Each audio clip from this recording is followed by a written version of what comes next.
Rev the engines!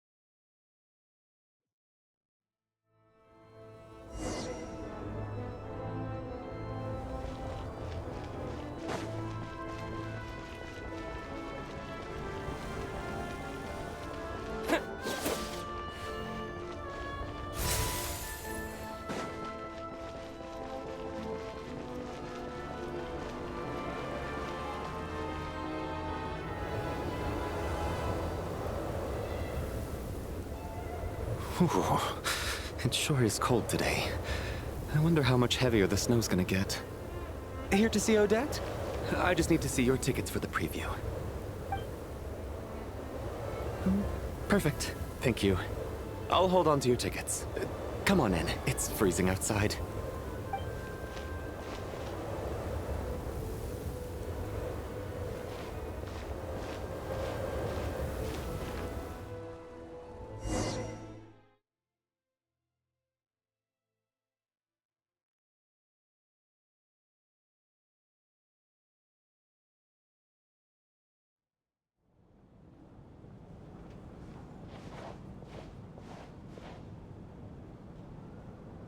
I think I'll leave the Lelic question until after the show's over. Then I'll go find Odette.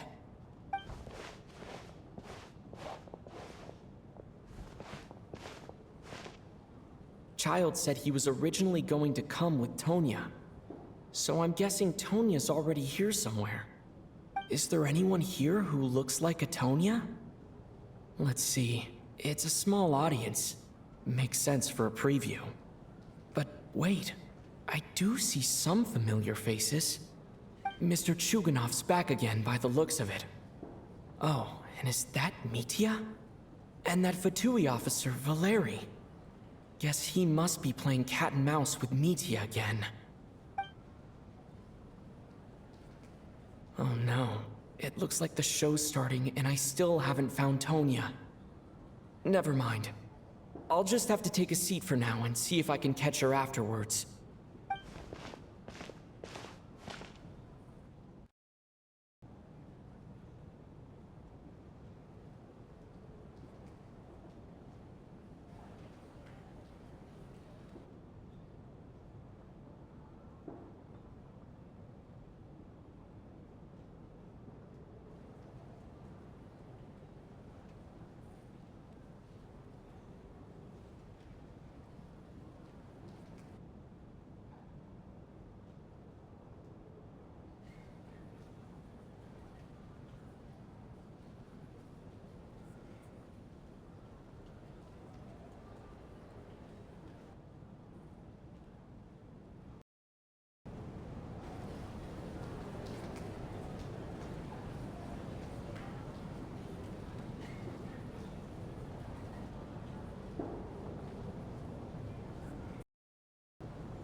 Members of the audience, I'm a staff member here at the theater. Today's performance was a very special one for us, as it marks the first attempt in a long time to revive the classic Snezhnayan ballet, Spirit Seeker. To commemorate this occasion, we would love to take a group photo of the cast, crew, and audience members present today. Could I kindly ask the audience to please come up onto the stage?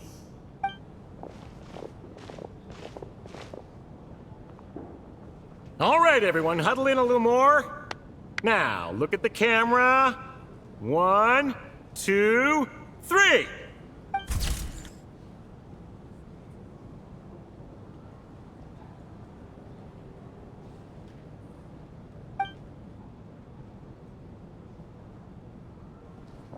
Are you quite satisfied, Mr. Energy Scientist? I rather hope you don't have any other escape plans to add to my workload today. What are you talking about, Sarge? This was simply my way of inviting you to watch Miss Odette's new show with me. And wasn't the performance spectacular? In the future, I heartily encourage you to take a leaf out of my book. Find some soul-nourishing pastimes to enrich your time outside of work. It was indeed a fine performance, but I must correct you on one point. This is not time outside of work. These are working hours. Working hours and non-working hours are just a social construct. Human technology can never advance if we're too rigid in our thinking, Sarge. May we leave now? Already? I mean, I was kinda hoping to soak up the atmosphere for a little longer, but... No? Okay, guess I'm pushing my luck. Didn't seem like too much to ask, but fair enough. Off we go then, Sarge. Back to the land of working hours. Lead the way. That has to be her. She's the only person in the audience around Tonya's age. Excuse me, are you Tonya? Huh? Your brother's busy today, so I took his ticket. Don't worry about him, he's fine. Oh, okay. Sorry for the trouble. What's wrong? Are you sick? No, I'm fine. It's nothing. Maybe she caught a cold on the way here because of the weather.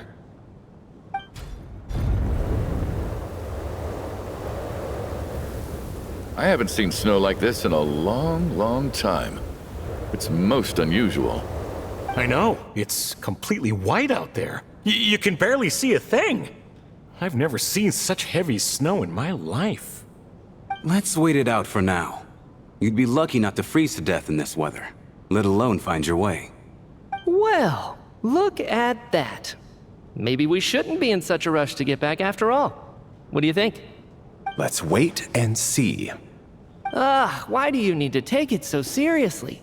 Fate has given us this wonderful chance to take a break. We owe it to ourselves to make the most of it. Come to think of it, there's a small inn not far from here that always keeps plenty of extra blankets on hand for guests. I know the route well. Shall I head over and borrow a few blankets? That way, anyone in a hurry can wrap up warm for the journey back. Just remember to return them next time you're over this way. Sir, there's really no need to go to all that trouble. Hey, it's no trouble at all. Wait here, I'll be right back. What a kind gentleman. Very good. My wife and daughter are waiting for me at home, so I shall be heading back as soon as I get my blanket. So... Are you expecting us to go back to the Armory Palace wrapped in blankets too? Don't worry about that. I made arrangements in advance. Should I not return to the Armory Palace within 3.5 hours after Operation Showtime begins, an armed squad will be sent to collect us. They will escort us back. You are one of our key military personnel, so any weather-related risks must be eliminated. Operation Showtime? So, wait. Every single time you drag me back to work when I sneak out, it's a whole official operation? I gotta say, you've really turned this into quite a moral dilemma for me. It's snowing pretty hard out there. I think you should stay here for now. You seem a little under the weather. Sure. My brother might come pick me up in a bit anyway. Time to get to work. I should head backstage and find Odette. I need to look her in the eye and ask her about Lelik. Excuse me, are you looking for someone? A fan, I'm guessing? Today is just a dress rehearsal, so Miss Odette won't be meeting with fans. She's taking a well-earned rest right now. Sorry, but that area is currently off limits to everyone except the cast and crew. Bad timing, I guess. Well, I might as well stick around. I doubt Odette will be leaving before the snow lets up in any case.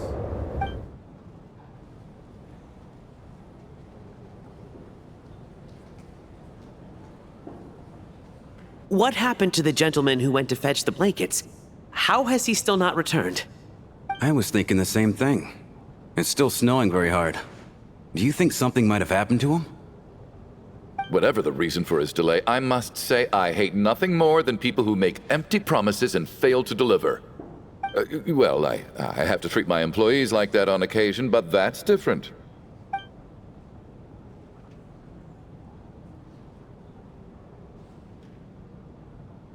You seem anxious, Mr. Valeri. It's been nearly 4 hours since I left the armory. The army should have arrived to extract us by now.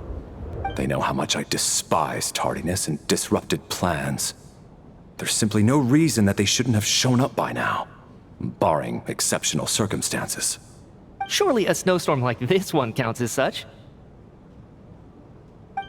Few things in this world can stop the Snezhnayan army, Mr. Mitya. And a snowstorm is certainly not one of them. Why don't you go out and take a look? They might be right outside, waiting for your orders before they dare come in. An absurd hypothesis. I have no intention of leaving your side for even a moment until I have escorted you back to the Armory Palace. This doesn't look like an ordinary snowstorm to me. That guy who left earlier. It looked like he just vanished into thin air. Either that, or my eyes were playing tricks on me. A man-eating snowstorm? Come on. Night hasn't even fallen yet. Spare us the ghost stories.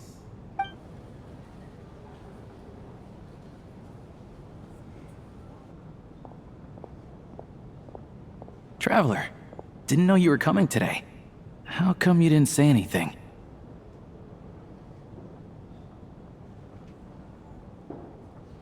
Oh, right. I assumed you were looking for me and Vodenitsa. Odette's still backstage. Whoa, that's quite a snowstorm out there. I've been working backstage this whole time, so I didn't even notice. No wonder the audience hasn't left yet. Is weather like this rare, even in Snezhnaya? Yeah, snow like this. I'm sure I've seen it out in the wild before, but never in the city. Actually, I take that back. I don't think I've seen snow this bad even in the wild. This is something else. It's not normal. If even Alosha thinks snow like this isn't normal, could it have anything to do with that monster people have been talking about? We can't stay cooped up here forever. Someone needs to go out and take a look.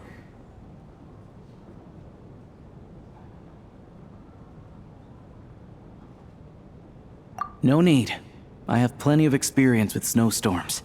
Besides, I work here while you're an audience member. I should be the one to do it.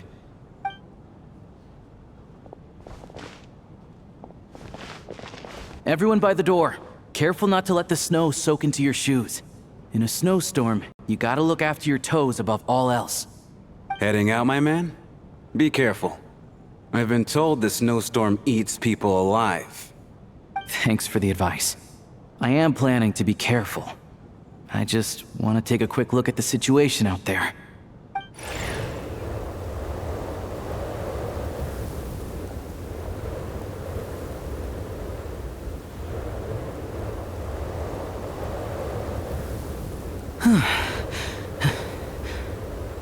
He's back! He's back! How was it? What's going on out there? Did you see any soldiers patrolling the area? Something about this storm isn't right.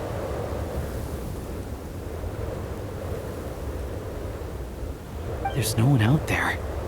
I didn't see a single soul. And something in the air gives me the creeps. This isn't your average snowstorm. I suspect it might be related to recent events in our nation. I strongly advise everyone to stay here until the snow dies down. Are you serious? So all of us are trapped here now? That sounds a little far-fetched to me. You want to go outside and see? I, for one, am not risking my neck in that weather. This just turned from a minor delay into a major hassle. We can only hope that our friend who went to fetch the blankets just ditched us and went home. Is it really that bad? But my daughter, I won't be able to read her a bedtime story tonight. Huh? What are you all still doing here? Whoa! It's snowing hard.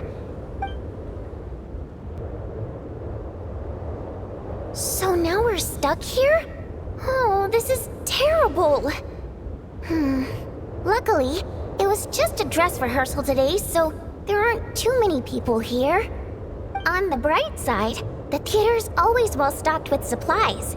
If the snow still doesn't let up as we get into the evening, you can spend the night here, everyone. At least, I assume that's alright? Odette? Fine by me. This seems like a sensible backup plan under the circumstances. My thanks to the theater for being so accommodating. What are you staring outside and praying for, my man? You anxious to get home too? Oh, Your Majesty the Tsaritsa, I beg you, please do not let tonight's snowstorm stop. This is a golden opportunity to spend the night under the same roof as the 2 top stars in all of Snezhnaya. It's a once-in-a-lifetime experience. I think I've changed my mind. Sir, if you so much as look at us funny, you'll be seeing stars in a whole other way. Behave yourself, or you'll be begging for that blizzard.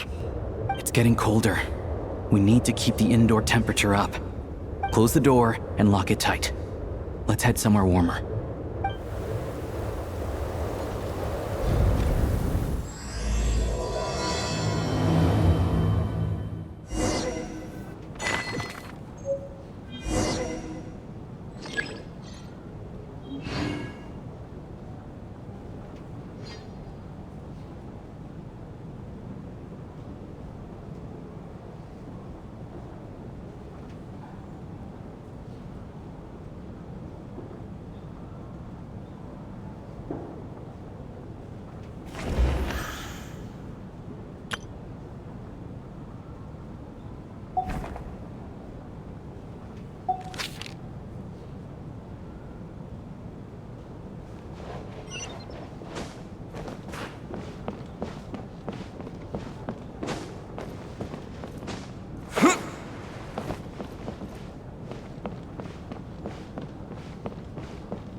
And then there's the aristocrats. Easiest of all to deal with. You don't need to use any force whatsoever. All you have to do is show them the rope you plan to tie them up with. Do you know why? I don't. Do tell. Because nothing horrifies them more than the thought of a cheap, coarse rope leaving creases on their precious million more coat. They'll do whatever you ask to avoid that fate. Unexpected, but funny nonetheless. Tell me another one. Well, look at that. I got myself a new listener. Hey there. Let me introduce myself. The name's Shram, and I'm a mercenary. The kind that gets paid to do odd jobs for rich folks. And I am Chuganov, an entrepreneur. If my name is unfamiliar to you, you will no doubt have heard of my factory, the renowned Iskra manufacturing plant. Are you really that famous, Mr. Chuganov? How come I've never heard your name before? Excuse me? Is that a joke? Or are you being serious? Oh, I'll have to ask my rope later. He's probably tied up more entrepreneurs than I've ever heard of.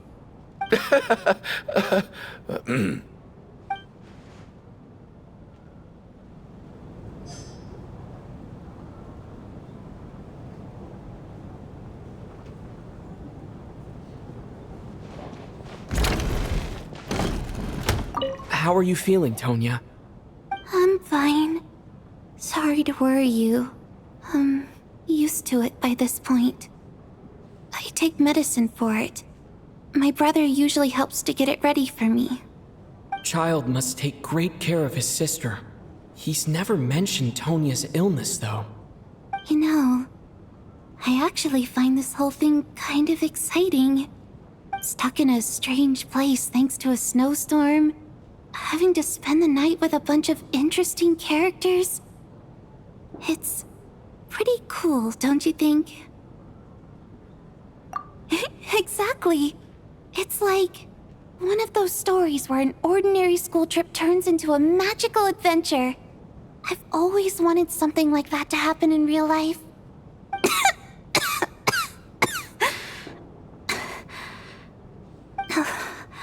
I'm fine, really. Just got a little overexcited. Look after yourself. Otherwise, your brother will come after me.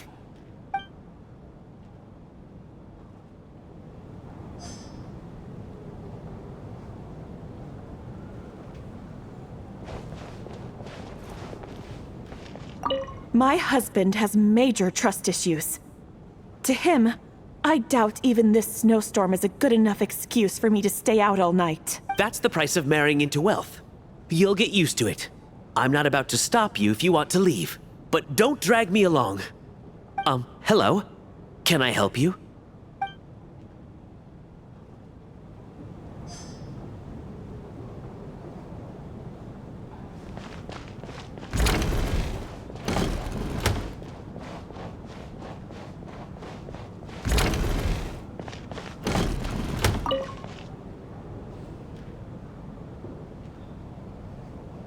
I don't think it's ever been this lively backstage before. I didn't know you were coming today. Hey, have you seen Chuganov? I heard he was coming today. Have you spoken to him at all?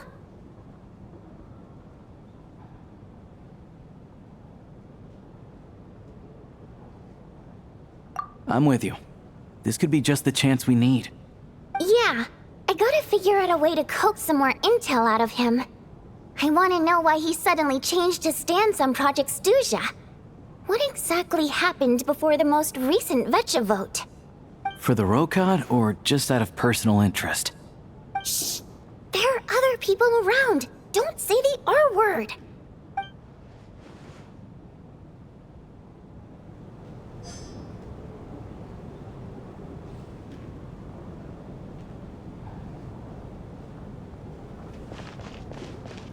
I have to say, even though today was a rehearsal and there were some hiccups along the way, Miss Odette's performance was one of the best I've ever seen, even compared to an actual show. Oh, I couldn't agree more, especially considering the weight of the subject matter. It takes a truly seasoned professional to do justice to a theme like love and regret. Do you think we were coming on too strong? Odette's ignoring us again. What about you? What did you think of today's performance? Huh. That's actually a more insightful critique than I was expecting. My mother would agree. She's always thought that was my biggest flaw. Maybe I need to work on making my facial expressions appear more natural. I'll make sure to save a ticket for you when the show's performance ready. This doesn't seem like the time or place to bring up the subject of Lelik. I need a chance to speak with her in private. So unfair. Talk about double standards. And now it looks like I've been spotted.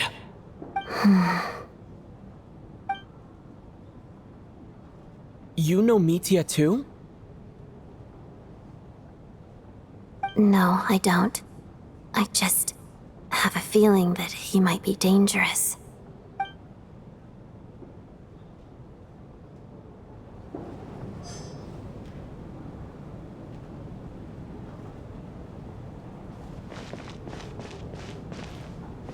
This is highly irregular.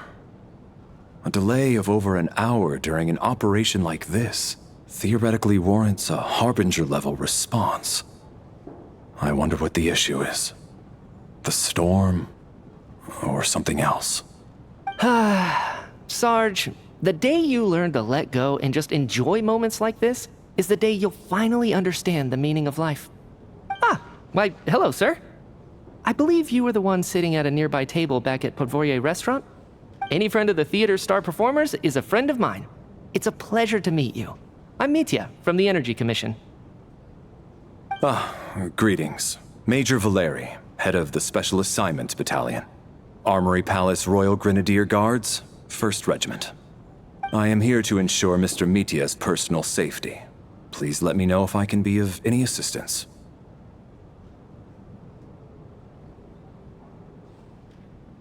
Mr. Traveler, I cannot help but notice that Miss Odette is stealing glances at me. Any idea what that could be about? I've racked my brains, but I can't think of anything I might have done to offend her. Perhaps she noticed me spacing out during her performance?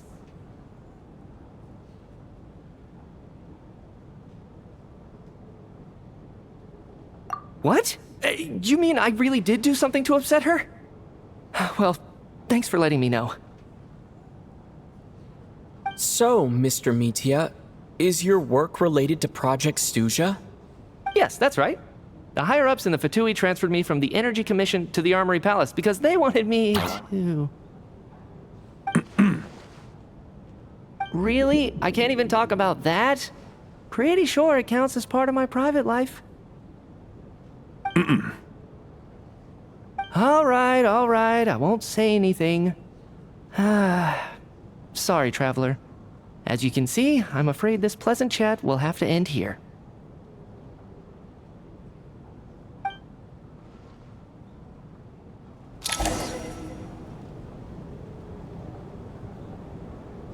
How's it looking, Alosha?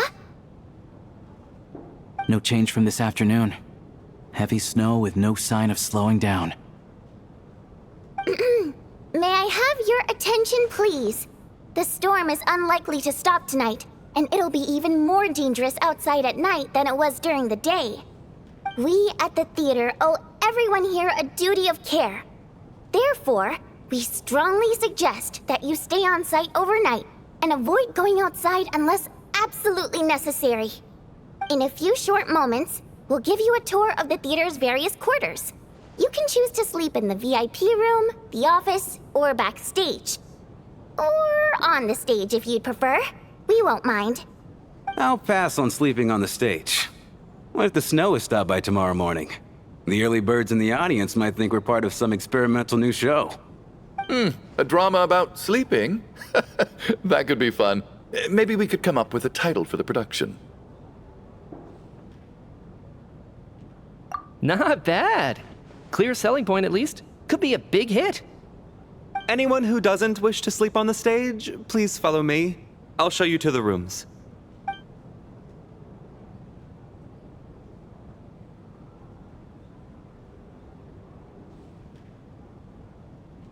I guess I'll call it a night. Though I feel like I won't sleep very well without Paimon here. I'm sure she'll be worried that I haven't made it back yet. But as long as she looks out the window, she'll probably realize what's holding me up. I wonder if she's feeling any better yet. At least she hasn't been getting any worse. Still, I should try and get back first thing tomorrow morning.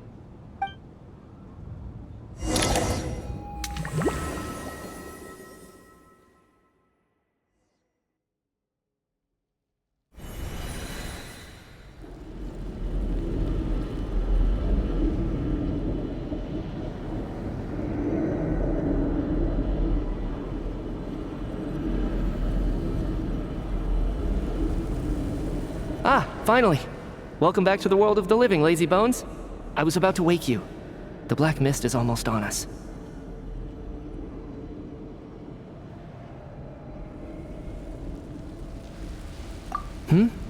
Still waking up, huh?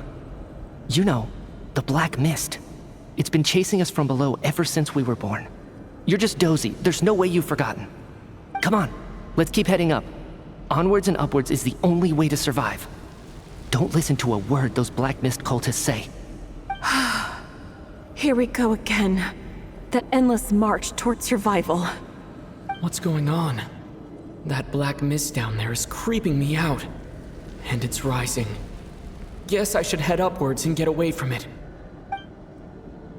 The black mist cultists believe that being swallowed by the black mist leads to everlasting peace. But if you ask me, they're just lying to themselves. We're the only heretics left. The only ones who refuse to give in. We have to keep going. But how do you actually know that they're wrong? Dangerous question there, Torgoff. The moment your faith wavers, you start a chain reaction that ends in the collapse of your will. Put the question out of your mind. Stay strong and believe that the black mist means certain death. Okay, But it's not my mind that's the problem. My body's about to give up on me. I can't do this anymore. I've had enough of being forever on the run. What's the point of it all? All this will pass eventually, I promise. Keep fighting. It will be worth it. You accuse the Black Mist cultists of being liars. But you're lying too. There is no end to this path. It keeps going up forever. There was never any hope to begin with. The cult of the Black Mist has poisoned your mind, Sobolova. Are you thinking of giving up as well? I am. I think I'll take my chances with the Black Mist over this perpetual torture. As much as I detest the Black Mist cultists, I'm just too weary. Then I bid you both farewell. Let me put my personal opinions aside for a moment and say, I hope that you both find peace within the Black Mist.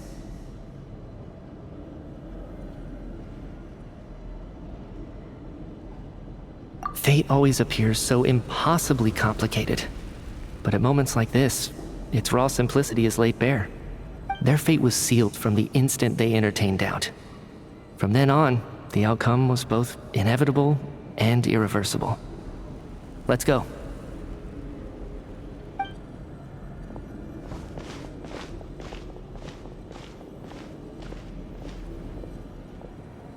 Torgov and Sobolova are gone. I never thought the day would come when even they would be swallowed by the Black Mist. It's just you and me now.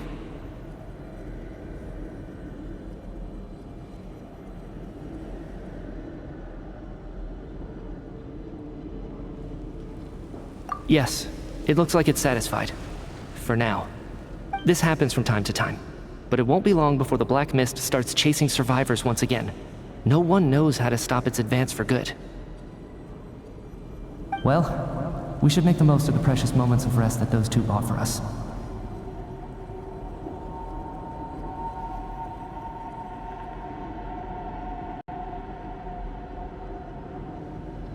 Huh? Are you really that sleepy, traveler?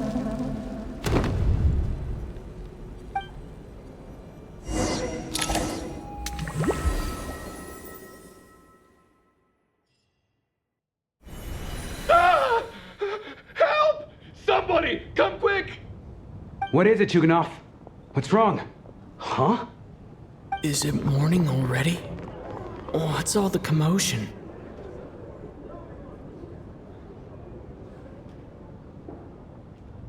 Sounds like it's coming from next door. I should check and see what's going on.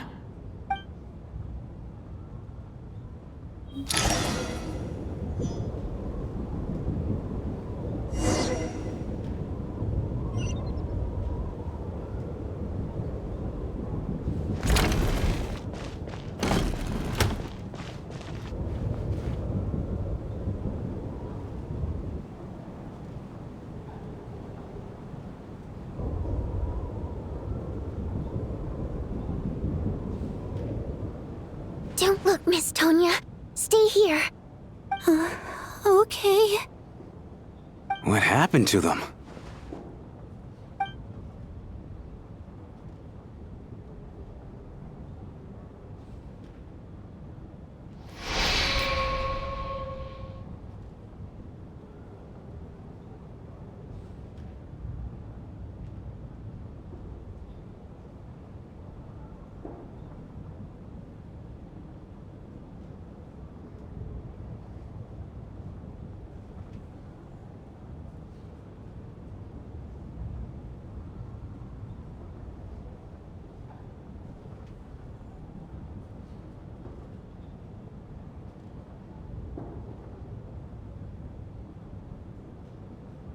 These two people have passed away. And the strange thing is that somehow, I knew this was going to happen. I knew that they would be the ones to die. Have I seen this moment before? Or did I have some kind of premonition? I can't remember what it was. Let me take a look.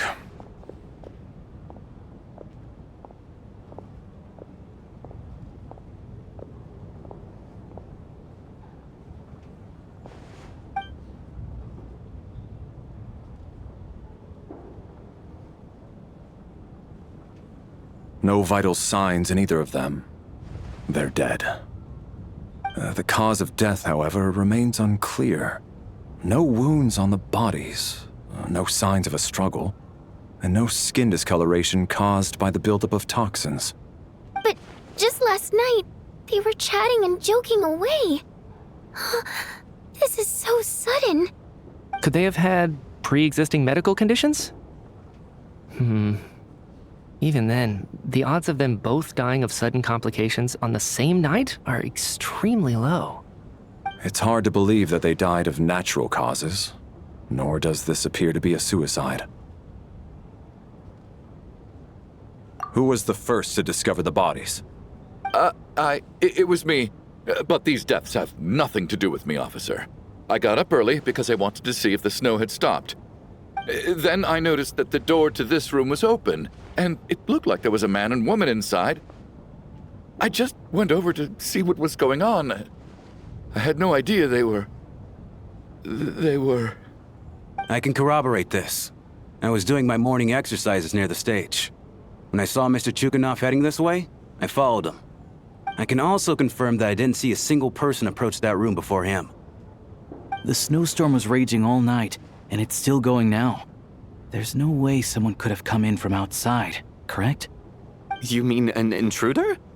No, not possible. I slept by the door last night as a precaution. There's no way I wouldn't have noticed if anyone had tried to open it. Everyone, split into pairs and search the theater for anyone in hiding, or any signs of suspicious activity. I'll follow up with a full search of my own shortly. Go. There is no time to waste.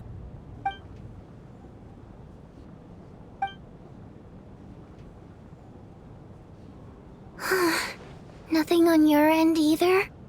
Backstage is clear. No signs of suspicious activity. We checked the basement. Also clear. I don't think there's anywhere here that a living person could hide.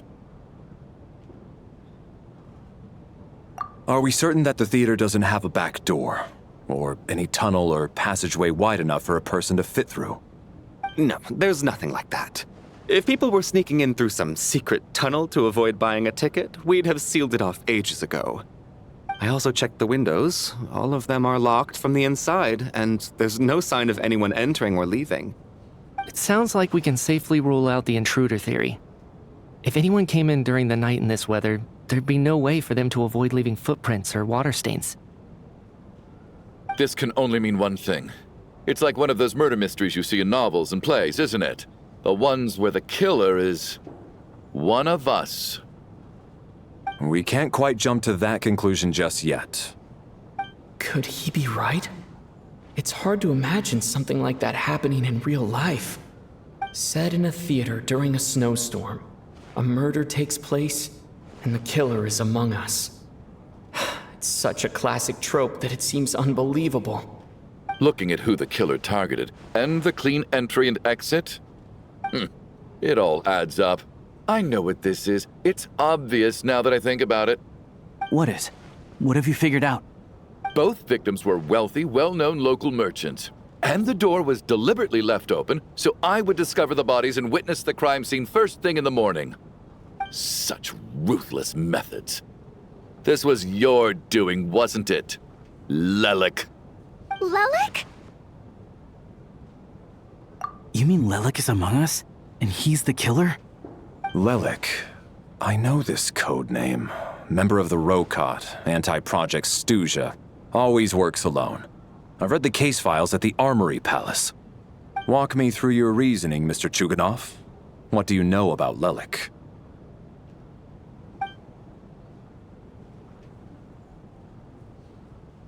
What now, huh? What now, Lelik? What more do you want from me? I already voted against Project Snezhnaya at the Snezhnograd. You snuck into my house the other day while I was asleep. Left a threatening letter. And I did all that you asked.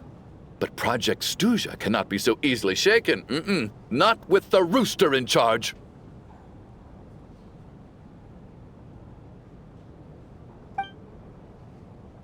So he really was threatened by Lelik. That makes sense. And now you're resorting to murder to threaten me. Isn't that right? I knew it. The Rokot despises the rich. The lives of the wealthy are but refuse in your eyes.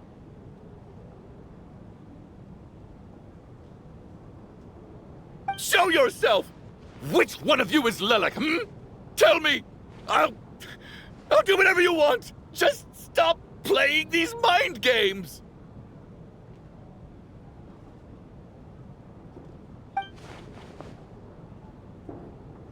Was this really Lelek's doing? Would Odette really do something like this?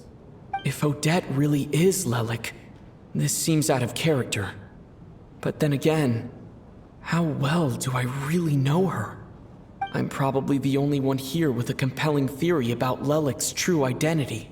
But if I reveal it now, I'll be putting Odette in the line of fire.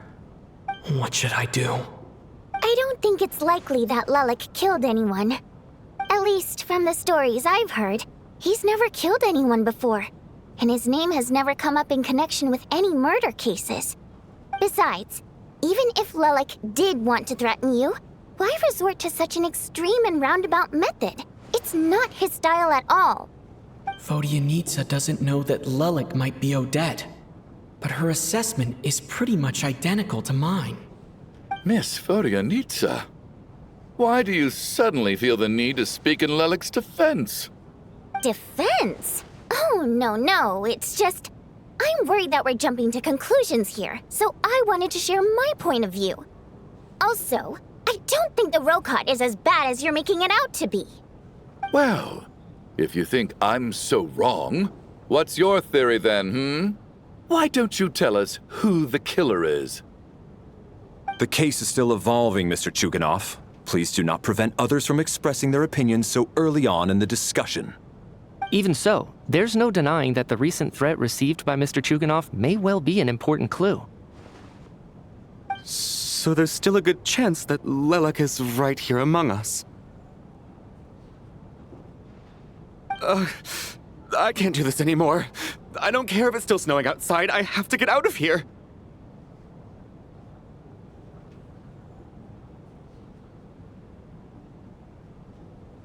Whoa, take a beat. We all know it's far too dangerous out there. Even the soldiers couldn't get to us. Go out that door, and you might not live to tell the tale. And whoever this Lelek is, they're surely not going to murder anyone in broad daylight. Be sensible, my man. You're safer inside. As much as I regret having to say this, I'd like everyone to cooperate and refrain from exiting the premises until further notice. Because as things stand, every one of us is now a suspect. Unless anyone has further information to share, let's adjourn for now. Feel free to keep searching for clues, but make sure you don't go off alone.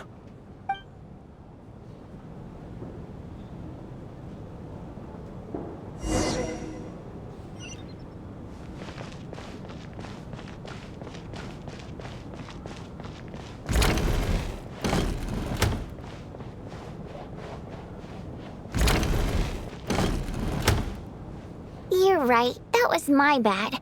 It was a knee-jerk reaction. I didn't think it through. Luckily, no one suspected my identity. Oh, phew. It's just you. I thought someone was eavesdropping. Since Vodyanitsa and I were on the same page earlier, I think I should share my thoughts with the Rokot members first.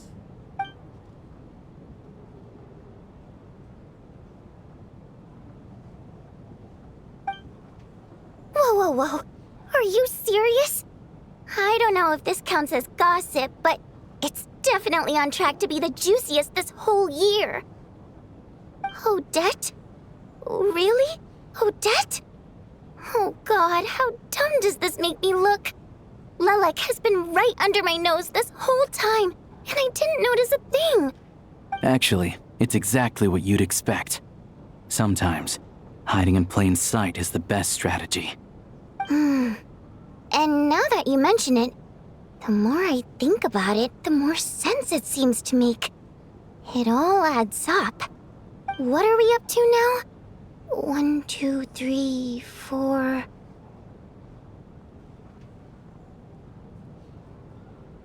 Odette's identities.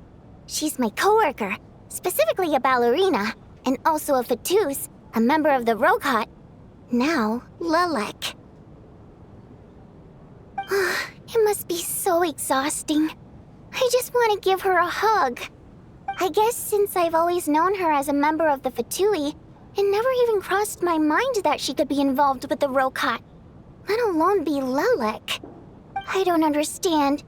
If she's with the Fatui, what reason could she have for being so opposed to Project Stusha? Probably best if you ask her that in person. Well, since you waited until now to bring this up instead of announcing it to everyone earlier, does that mean we're all on the same page here?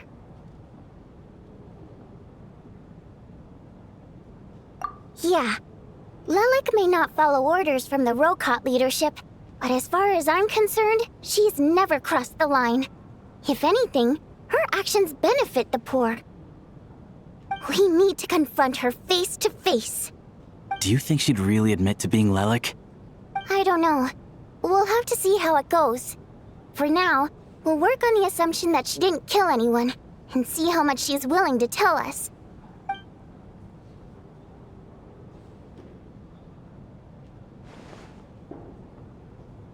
Now's her chance. Odette's alone. Let's go. Hey, Odette. What is it, you guys? Shh. Keep your voice down. We need to talk. So, you're Lelek, aren't you? Alright, fine. You don't have to say anything or explain yourself. Just hear me out first. None of us believes you kill innocent people. Whoever murdered those 2 people last night, it wasn't you. The Traveler was the first to figure out your identity, but he kept quiet during the discussion just now. Still, it's clear where the group consensus is heading. Everyone believes Lelek is the culprit. If your identity is exposed, you'll be in a really bad spot. We're your colleagues, and we know what kind of person you are. I don't want anything bad to happen to you. So, can you clue us in? Tell us everything. The more we know, the more easily we'll be able to cover for you. Alright. Yes, I'm Lelek. And no, I'm not the murderer. And thanks, but I don't need you to cover for me. Actually, I'm planning to reveal my identity. Huh? You're gonna reveal that you're Lelek? Here? That's right. I'll admit I was surprised at first when Chuganov guessed that I was here. It was just a lucky guess, but it caught me off guard. But after taking some time to assess the situation and confirm where everyone stands, I don't believe I have anything to worry about. Are you sure you don't need a second opinion? Given the circumstances. Mr. Valeri! What?!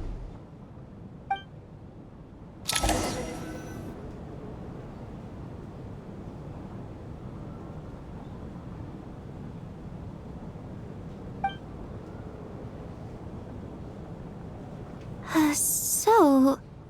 Odette is Lelek? I don't know what game you're playing, but you've got a lot of nerve. It's just one identity. So what if it's exposed? I can disappear and adopt a new identity anytime I please. I made my peace with this when I chose to become Lelek. But more importantly, I promise I am not the murderer, which means that someone else is. So, if anyone still insists that I did this, you'd best produce the evidence now. Otherwise, I suggest that you bite your tongue.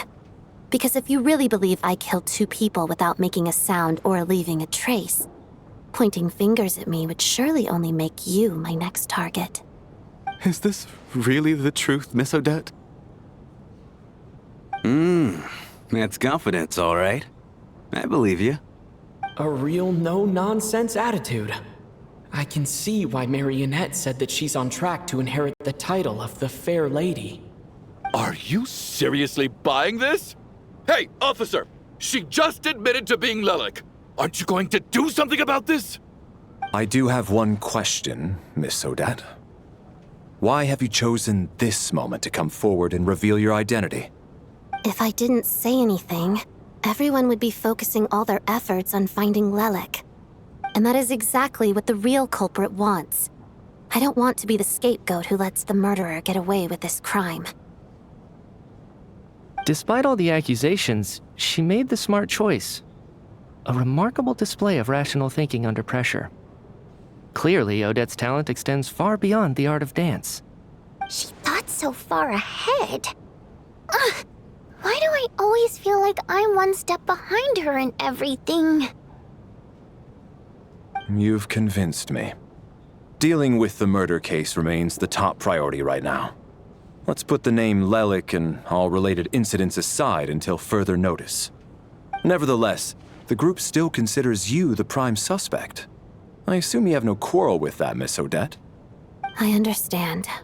You're welcome to keep an eye on me around the clock. I have no objections. Mr. Chuganov? For my wife and daughter's sake, I'll let you off the hook for now. But don't think you're forgiven for breaking into my house and threatening me. Just wait till we get out of here, Lelik. We'll settle the score then.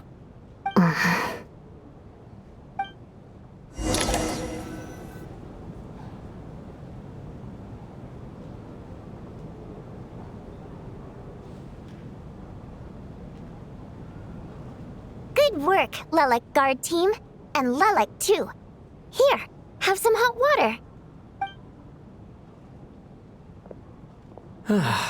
Turns out Valeri knew about my exploits. So now I've been told I have to guard Lelik with him. Shouldn't you be facing my way if you're guarding me? At the moment, it looks more like you're my bodyguards. If the true culprit is indeed still at large, as you have claimed, we must keep our guard up against them also. Don't worry, Tonya. We'll get through this. Once the snow stops, the officials will step in. The investigation will get easier, and then we'll be safe. But once the snow stops, won't everyone just leave? You're gonna miss us, huh? Well, some of us work at the theaters, so we'll still be here. I'll even give you a special backstage pass. Really, Miss Vodyanitsa? That's awesome! You've made a fan for life. Aw, you're so cute, Tonya. All right, let's swear to it. I promise to give you the pass, and you promise to never change your mind about being my fan. Promise. Don't indulge her, Tonya. You don't have to swear an oath over things like that. You really do get carried away sometimes, don't you, Miss Vodyanitsa? Hey, mind your own business.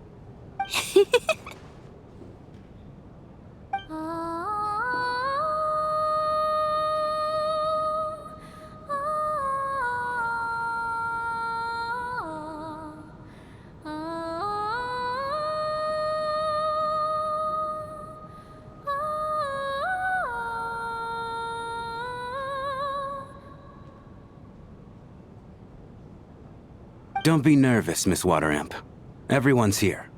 There's nothing to be afraid of. Excuse me? Do I look nervous? Don't be ridiculous. No. You sound nervous, lass. Oh. Wait, but how... Okay, plenty of people know that I'm a water imp, but still... How come you understand our primary mode of expression? Primary mode of expression. I've not come across that concept before. Do enlighten me, Vodyanitsa. Well, it's just... We water imps tend to communicate our emotions to each other by singing rather than facial expressions. The emotions we convey through song take precedence over our facial expressions. So, we think of it as our primary mode of expression. I'm impressed, Shram. I didn't take you for a man of culture, but you're clearly rather learned. It's not about being cultured or not. The thing is, This mode of expression can usually only be understood by other water imps. It's not a simple case of a song sounding happy or sad. And yet, you're clearly human, Mr. Shram. It's really not the big deal you're making it out to be. I think I just have a knack for it. Plus, I have a very close friend who's a water imp. A delightful lady. But keep that a secret. Anyway, we spent so much time together that before I knew it, I noticed I could understand her expressions. Oh, I guess that makes sense. Still, the fact that you have a water imp friend is even more surprising. I'd better watch what I'm singing when I'm around you from now on. Hey, what are you implying? You're not secretly insulting the audience in your songs, are you? Heavens, why would I do a thing like that? It's getting late. We should discuss our sleeping arrangements for tonight. To guard against the killer, someone needs to keep watch. I suggest that we don't sleep in separate quarters tonight. It will be safer if we all stayed together. As long as someone keeps an eye on Lelik, I'm quite sure we won't have any trouble. Are you saying that you wish to bet your life on Miss Odette being the killer? Nonsense.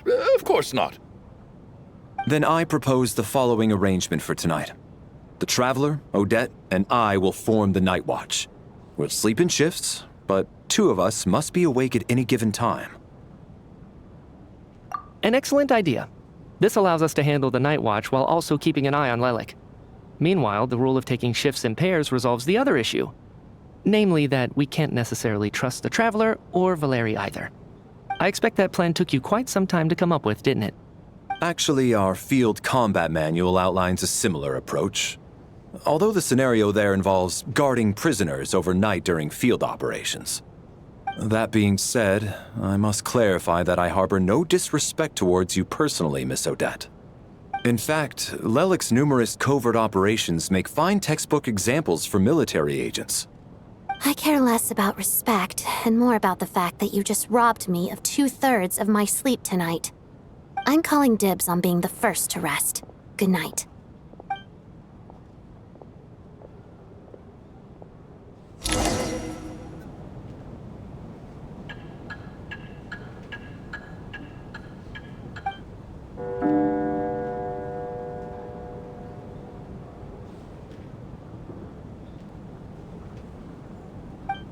It's almost time.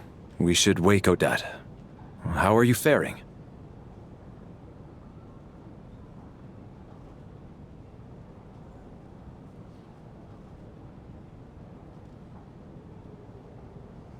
Oh, not going to argue with that.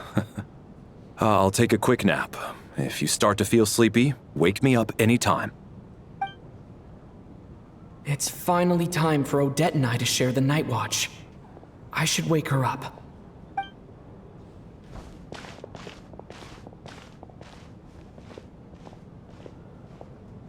I came here to get information from her in the first place. Maybe I should think about what questions I want to ask before she wakes up. How long are you gonna keep staring at me?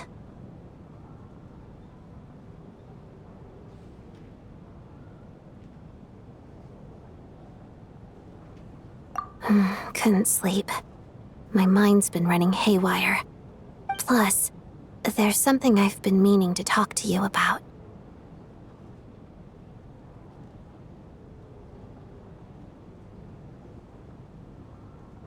I had a hunch that you wanted a conversation, too. Let's take this chance to clear the air, shall we?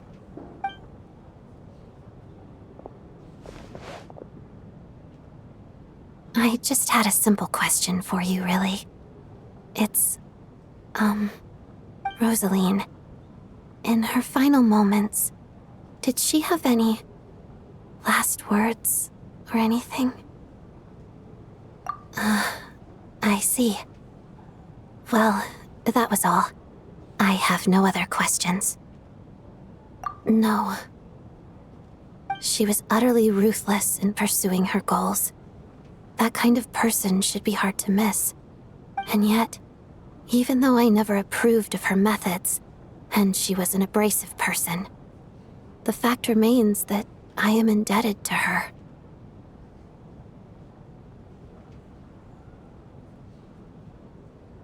Oh, she told you.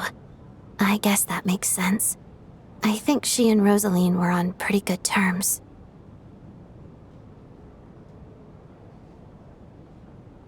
Yes. Rosaline wasn't the kind to gossip about this sort of thing. Not that it's any huge secret to me, though. When I was a child, I had to join the Fatui for the sake of my mother and me. I trained under Rosaline. It was extremely grueling, and it didn't exactly come naturally to me. All I could do was try to ignore the biting cold and practice. I was a newcomer who'd managed to make a good first impression on a harbinger. There was pressure to live up to her expectations, to be worthy of the fair lady's reputation. Every day was a struggle against the cold, pain, and fatigue. And most nights, I struggled to fall asleep. After enduring all that, I've become almost immune to the sensation of pain. I suppose that was the cost of survival. Surely, any child who had to experience that would grow to hate her lot in life, don't you think? So, I put an equal amount of effort into my ballet. Because in my young mind, that was the only way to defy my fate. It was my way of telling her, the Fatui's demands and your expectations of me are not what I wish for. One day, I will leave. I think she probably blamed my poor performance in training on my passion for ballet. She knew my heart wasn't in it. One time, when I was secretly practicing a dance at night, she suddenly showed up. I knew she was there to catch me red-handed. I told her, "You don't deserve to watch the dance I learned from my mother." She looked stunned. I guess she was surprised that I lashed out first, before she had the chance. But strangely enough, on that occasion, she wasn't fierce with me like she was during training. Instead, she fell silent for a moment, and then left. After that, she never interfered with my dancing or asked me how it was going. She never came to watch me dance again either. Not even once.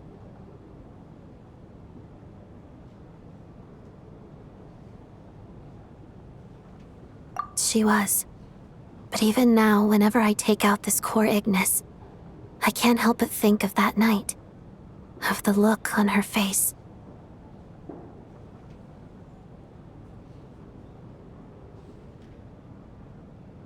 Sort of. Although gift might be too kind a term. This is her flame sealed within ice.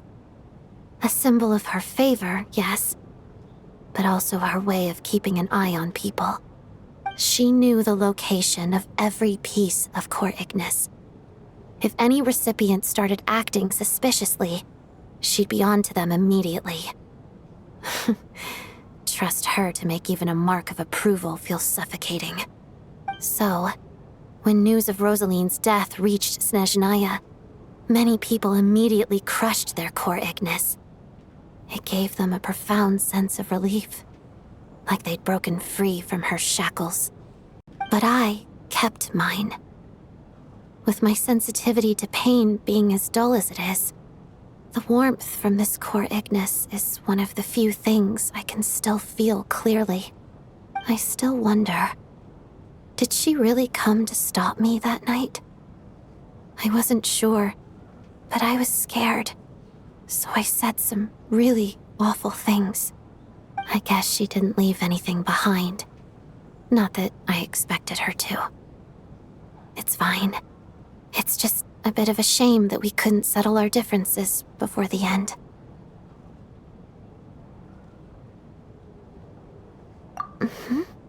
She did. Are you sure she was talking about this event?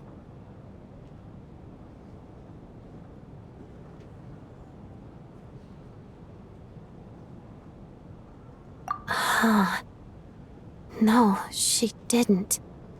I didn't even find out that she'd gone to Mondstadt until a while after she'd left. Wait, in that case...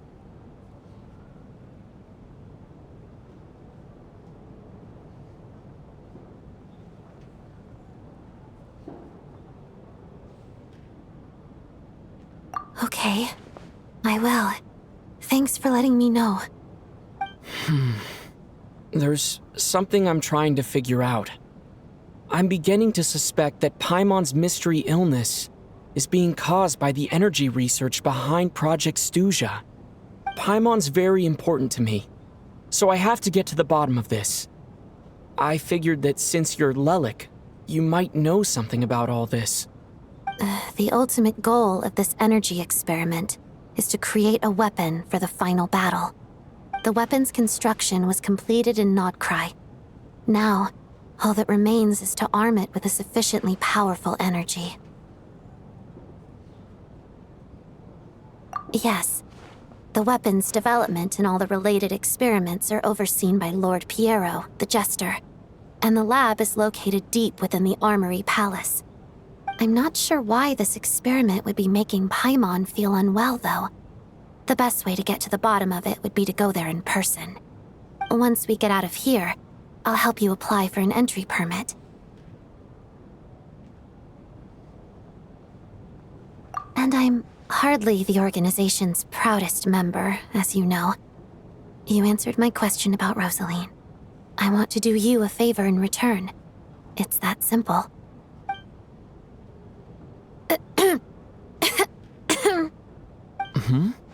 What's wrong? Are you not feeling well? You two seem to be hitting it off. I thought you were sleeping. Of course I was. In the military, one learns to fall asleep quickly, even in the most inhospitable environments. It's vital to staying alert and energized. Why? Is something wrong?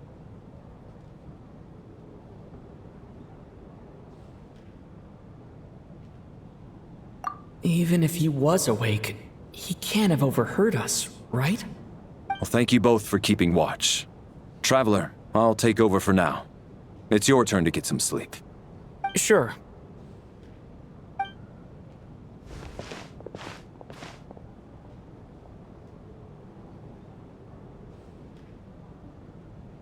This is our second night here, but at least I've found out a little more about Paimon's condition. I hope she's been sleeping well the past couple of days. Why do I feel like I'm being watched?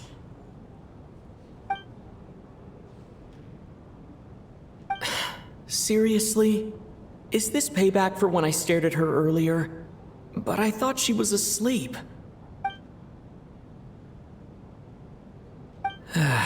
Never mind. I'd better try and get some sleep myself.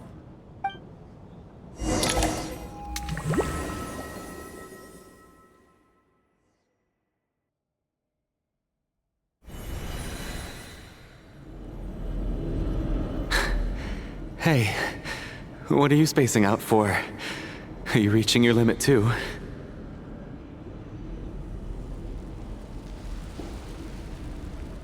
How long have we been walking for? Do you remember? Time's lost all meaning. Ever since we noticed that thing above our heads. What was it called again? A star key? Or key star? Anyway, the person who named it was swallowed by the black mist. Whatever it's called, ever since we noticed it, we've been walking up and up, hoping that as long as we reach it, we can find a way out of this place. But it seems like no matter how far we walk, we never get any closer. Well, we've come this far. You never know. Maybe we're almost there? Come on, enough moping. Let's go. The black mist is catching up.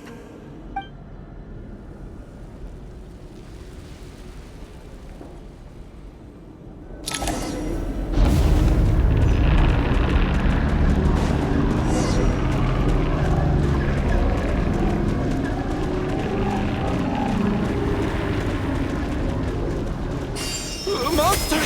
Watch out! Not again! I've lost count of how many times we run into them. Be careful.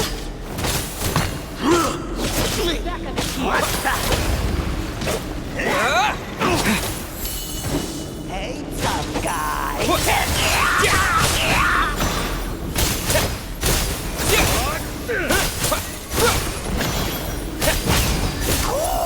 Now what's that? Fighting Cross! Should've learned faster. What the? Backup is here. What the? What the?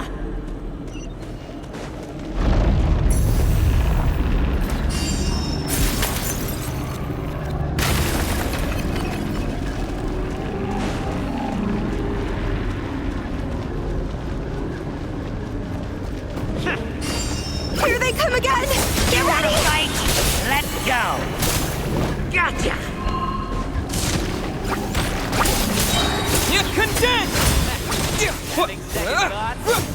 Gotcha! Watch this!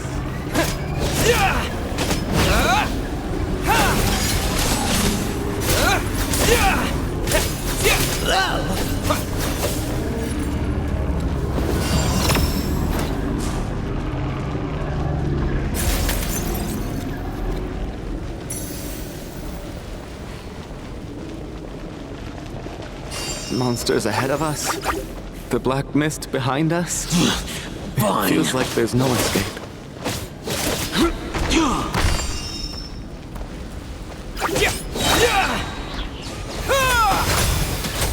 Encase! Backup is here. Ouch.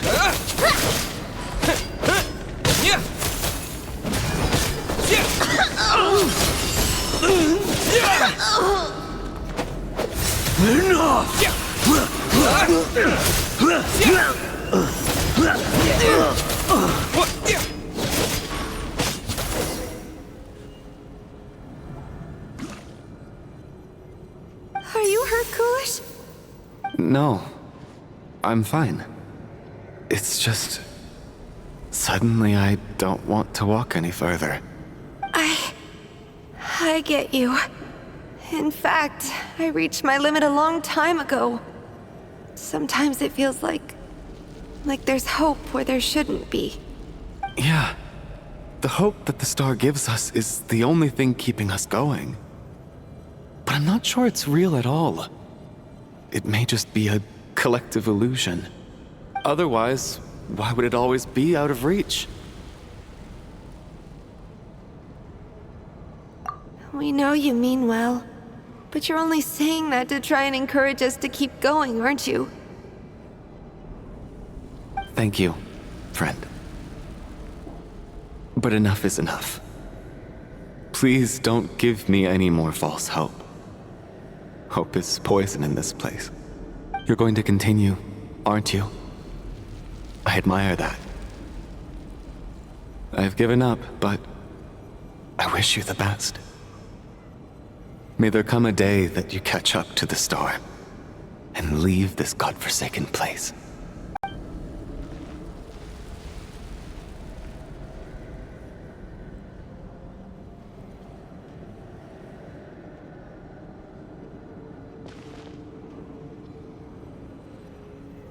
It's not an illusion.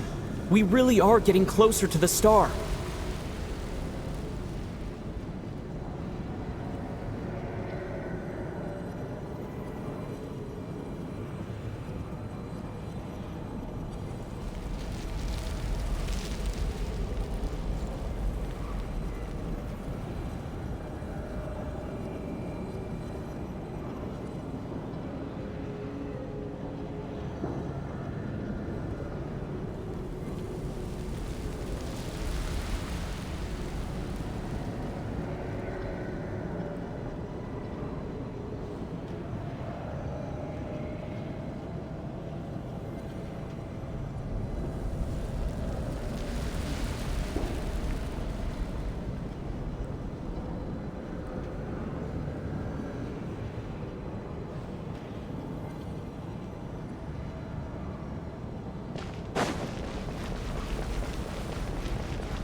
Congratulations. You're the first person to make it here.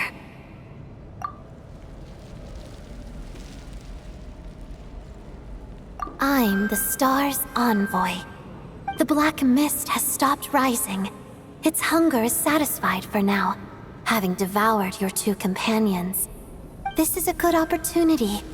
I'll let you get some rest before we continue. What do you mean, leave? The star represents the starting point. It's the waypoint for the beginning. Congratulations on reaching the starting point. Once you are ready, we will head out and walk upwards. I will be right by your side the whole way.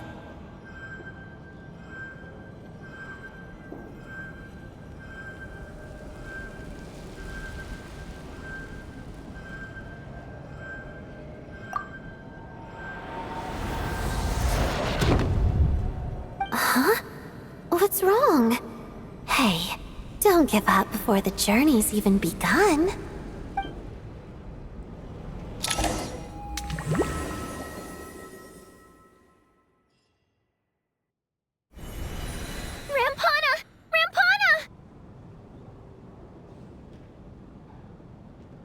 Is that Vodyanitsa's voice? What happened? Coolish, wake up! Please wake up!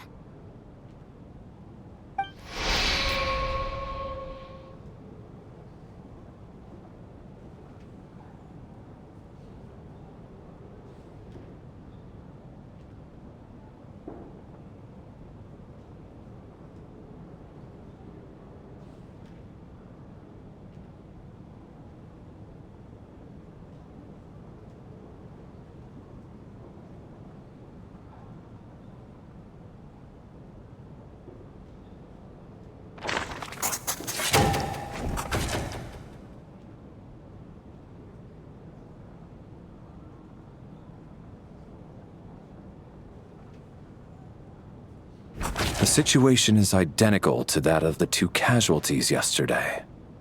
We cannot ascertain the cause of death. At least there are some elements that we can rule out this time. They slept on the stage with everyone else, so I suppose the surrounding environment can't be a relevant variable. Rampana. Coolish. Weren't some of us keeping watch last night? 3 of us, in fact. How could you not notice something was wrong? I'm as confused as you are. Certainly nothing unusual happened on my watch. Likewise, and from what I've observed so far, both Miss Odette and the Traveler can be trusted.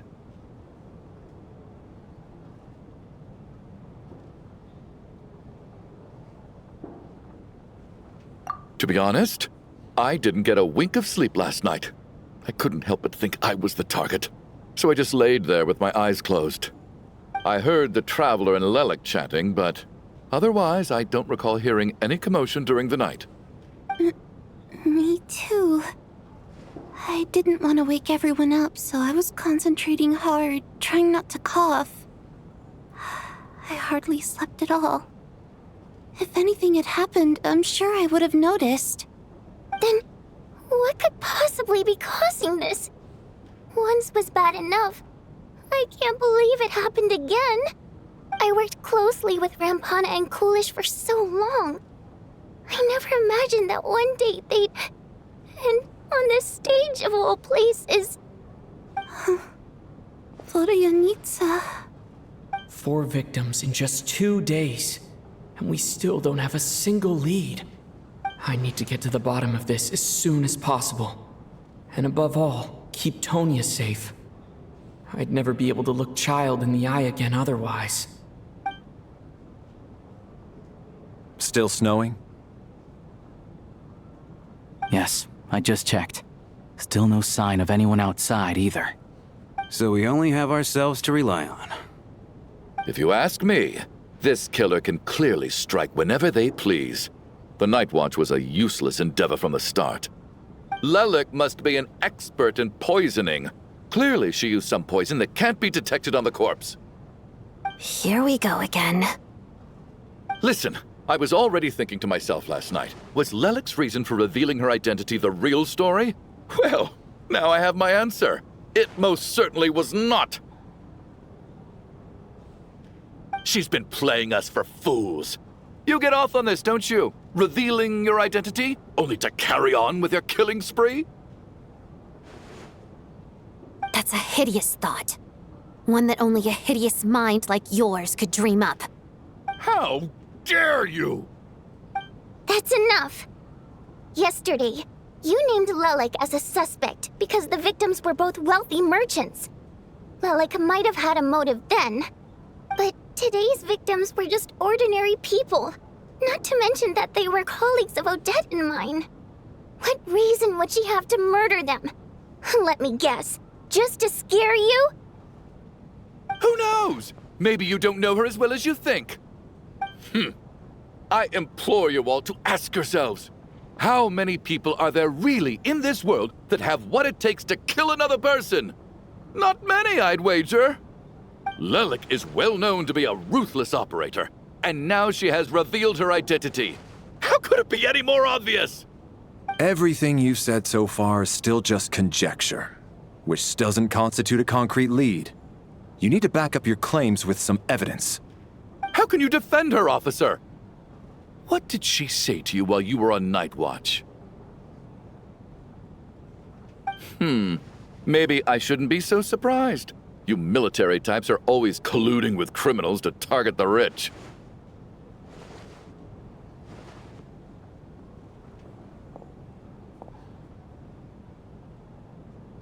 All so you can get your grubby paws on our hard-earned fortunes, then tell us to fall in line. The Fatui, the Druzhna, and the Rokot. Thugs, the lot of you!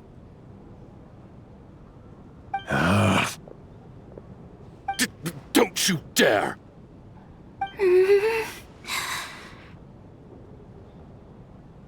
Sir, but you were the one who told us not to stop other people from expressing their opinions yesterday. 4 people have already died. Only yesterday I was chatting with Mr. Coolish. Then we woke up in the morning and he's... Turning against one another is the last thing we should be doing right now. Little girl. Even if Mr. Chuganov is a puffed-up, pig-headed windbag who doesn't have a clue what he's talking about, he's still one of the victims here, isn't he?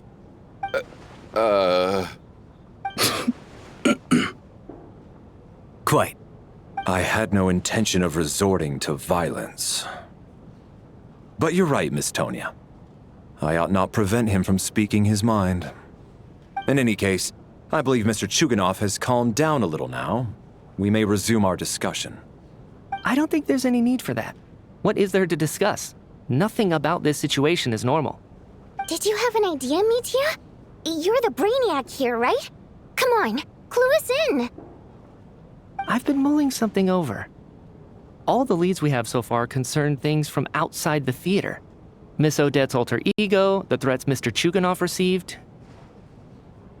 But then there's the 2 double murder crime scenes themselves, which have given us absolutely nothing to go on whatsoever. That's highly unusual. Even with the most careful killers, there's always some evidence left behind. So what are you suggesting? I think this could be a supernatural event. It isn't characteristic of human-on-human homicide at all. Correct me if I'm wrong, but aren't you supposed to be a scientist?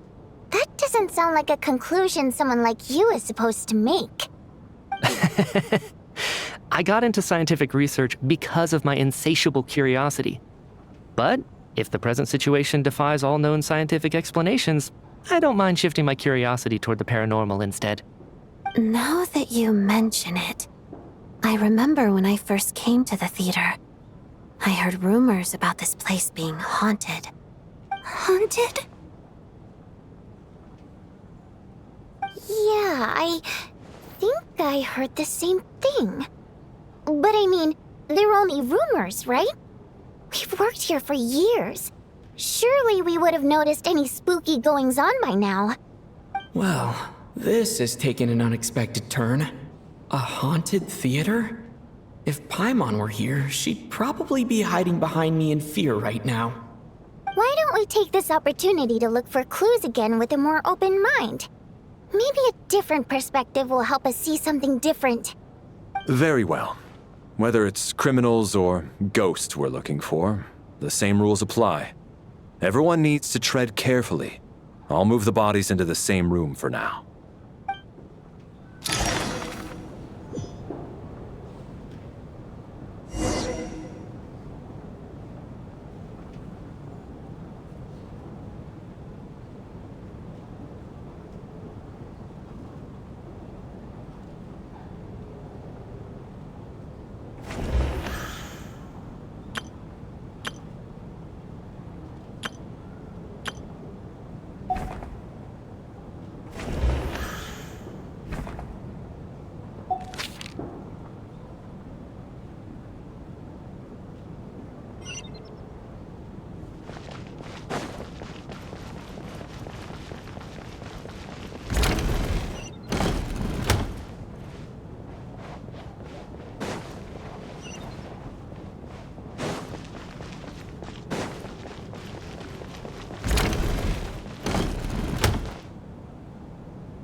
Ah, Traveler.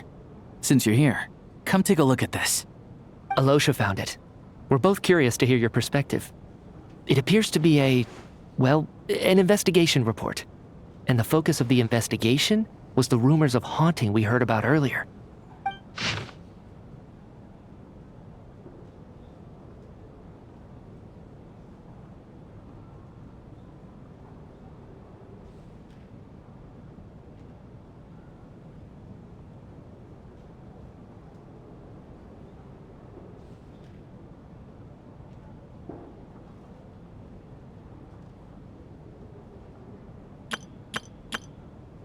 An investigation report, huh? Looks quite old.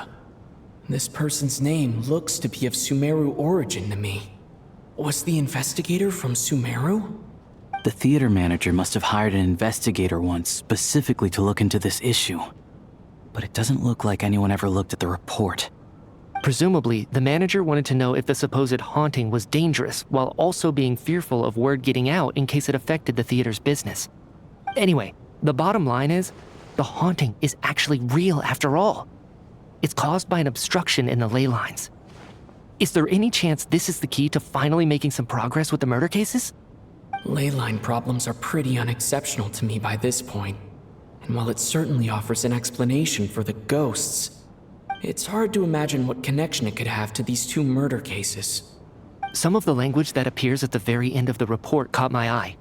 Angel civilization, ley line renovation? My area of research doesn't touch on any of that, so it's completely outside of my wheelhouse. Huh? A piece of paper just fell out from the report. It landed right by your feet.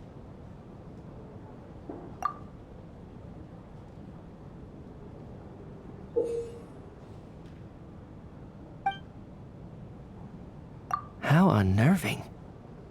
It was tucked inside the report, so it must be a note left by the author. Death is near. Is that supposed to be what's going on here? With us, in the theater? But if so, how did the author foresee it? Could he predict the future somehow? Maybe things are more complicated than we thought. No, wait a second. If we take the report and the note at face value, they completely contradict one another. The report definitively concludes that the hauntings in the theater are harmless and cannot affect the real world. But the note seems to be warning of potential danger. The question is, what exactly does the note mean by death?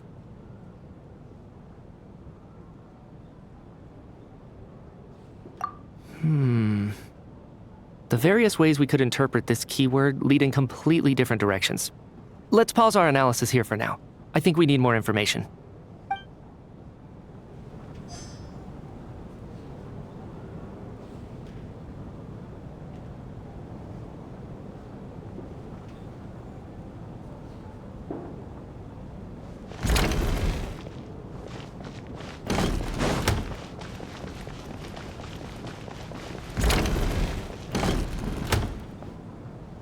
Valeri, come take a look at this.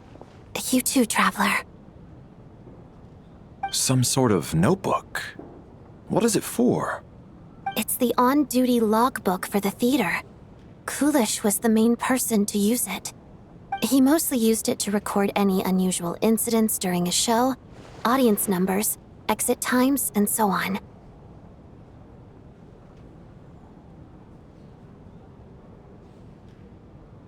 Yes, he'd always have this logbook with him when he checked tickets at the entrance.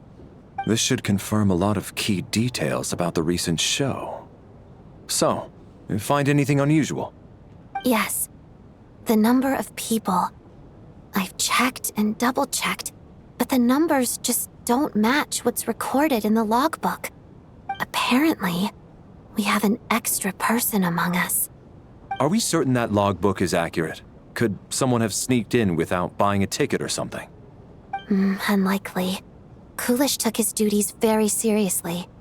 I've rarely seen any errors in his work.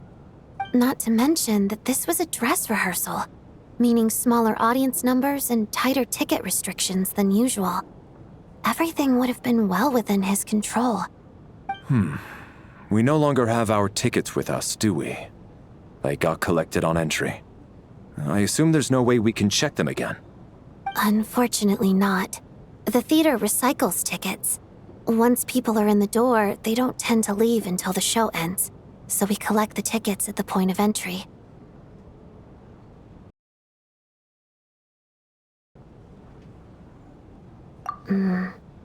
Still, I'm inclined to believe that this discrepancy in the head count is significant somehow. Did an extra person just materialize out of thin air?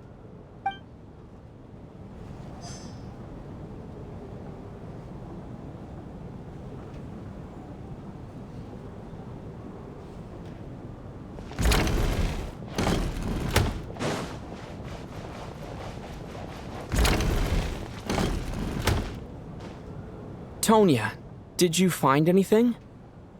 Not yet. Still looking. So... Are we supposed to be looking for something paranormal? I think I'd prefer teaming up with you than looking around on my own. This looks like somebody's notebook. Shall we read it together?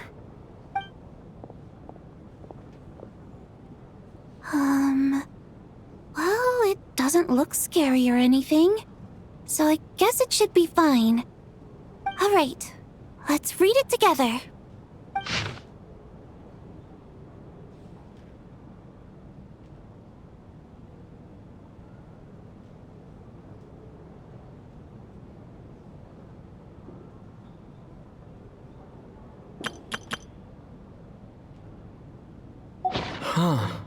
This has to be Vodyanitsa's writing, surely. Maybe it's a little rude for us to peek at this. I feel like I just read someone's secret diary by accident. It sounds like she's writing this for her parents, right? I don't understand. Why put this stuff in a notebook instead of mailing it in a letter? Because her water imp parents belong to the aristocracy, who were driven out of Snezhnaya by the Tsaritsa long ago. And now they live somewhere new, where the postman can't get to. We're sorry. It's fine. My fault for not storing it properly. I can't leave things lying around and expect them to get ignored when everyone's scouring the place for clues. All right, give me my notebook back. I'll take over the investigation in this room.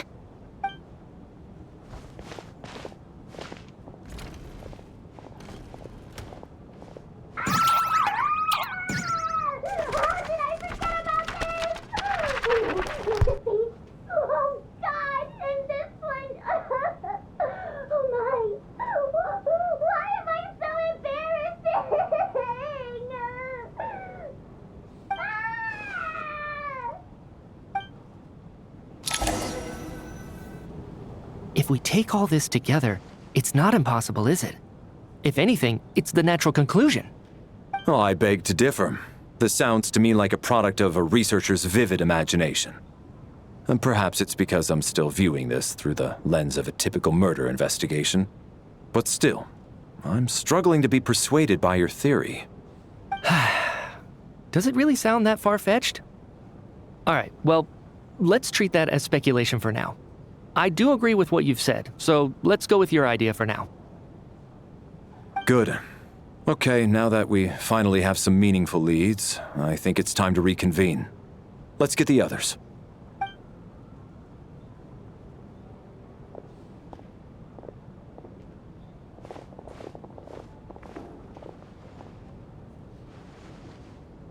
So, that's about everything we've discovered so far.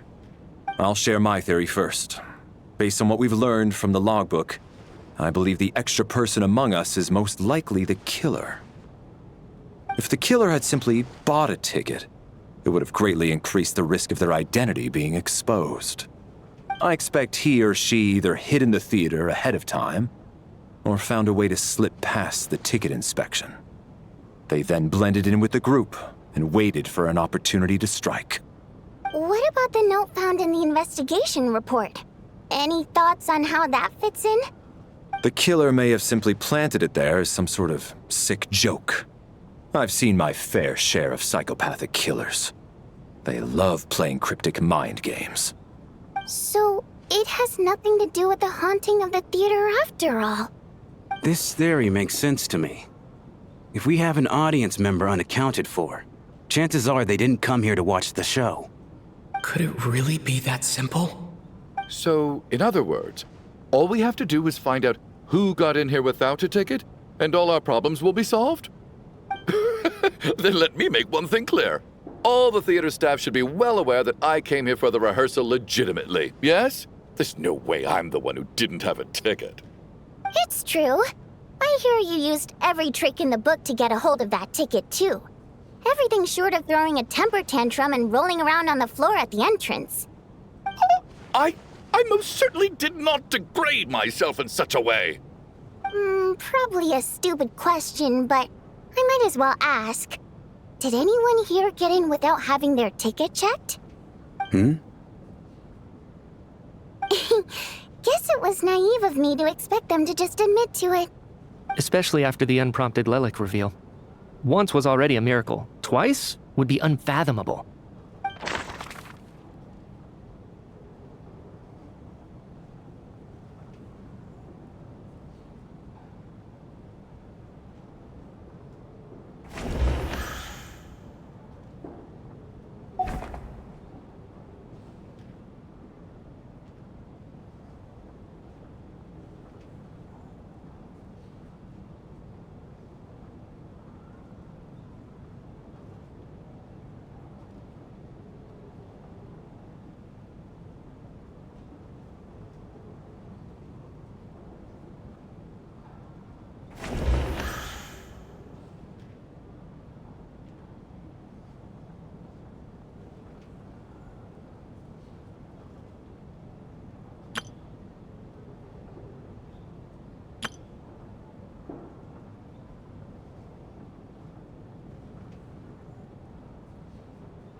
Tonya received her ticket the same way I did.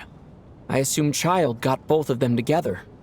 In any case, I knew in advance that Tonya was coming. As things stand, the audience head count doesn't add up. I guess we can rule out the theater staff member. As things stand, Valeri came to the theater to catch Mitya.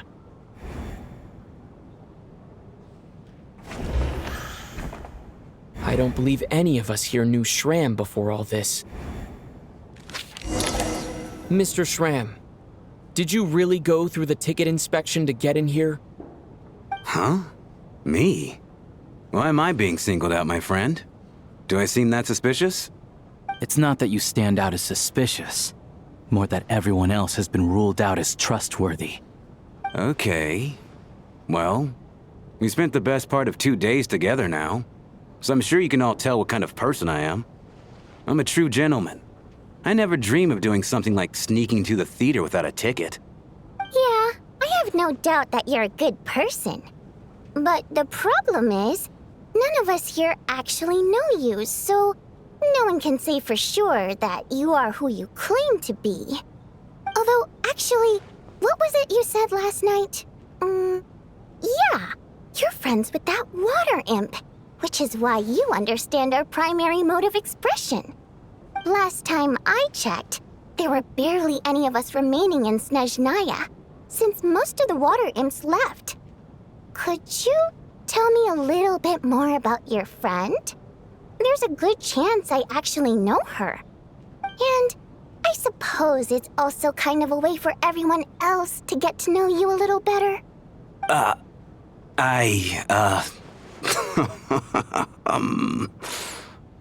Good grief. Are you blushing? Pull yourself together, man. Stop giggling like a teenage boy. It's revolting.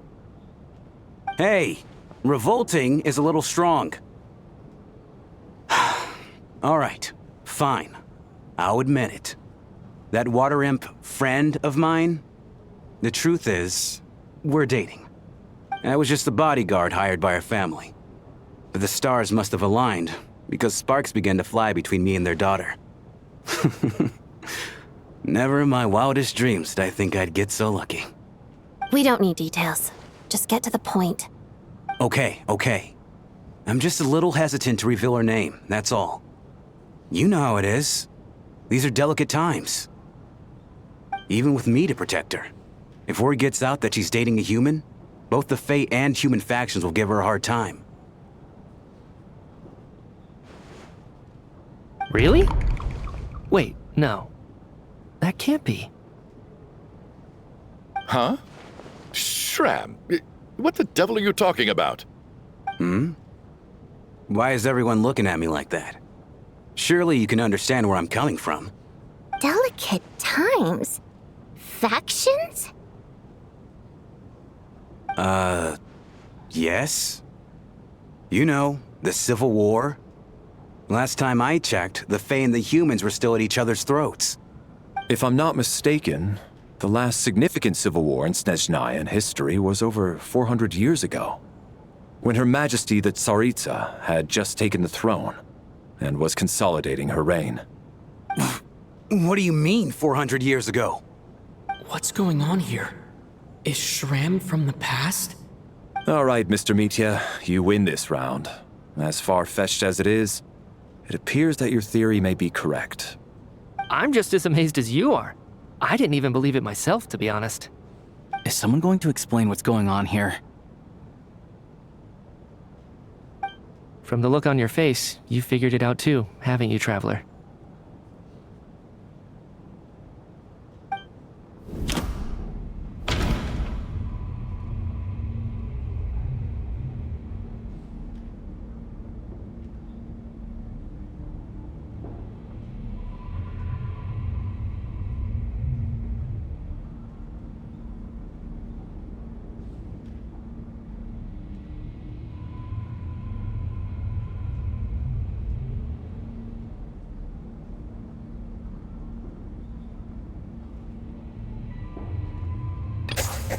The theater's ley line, Mr. Shram's statement, and according to the investigation report on the theater hauntings, Mr. Shram is very likely a lost soul wandering the theater.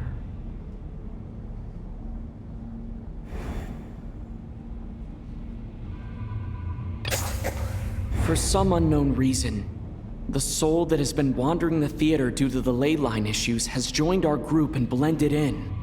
Yeah. That must be the immediate reason why the ticket count doesn't match the number of people present.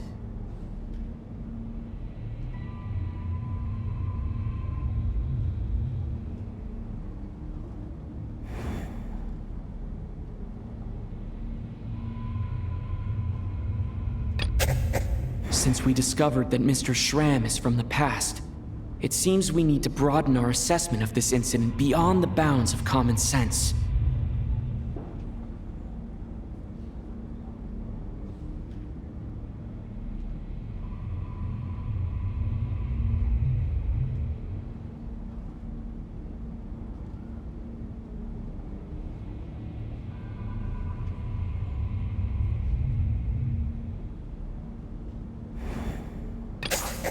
The contents of the investigation report have been verified.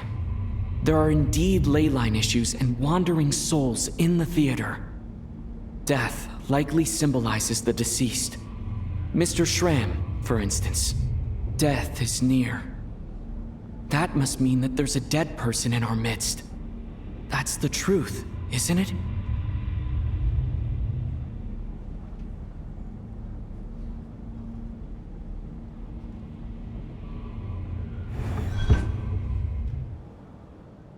Yeah, the logic is clear now.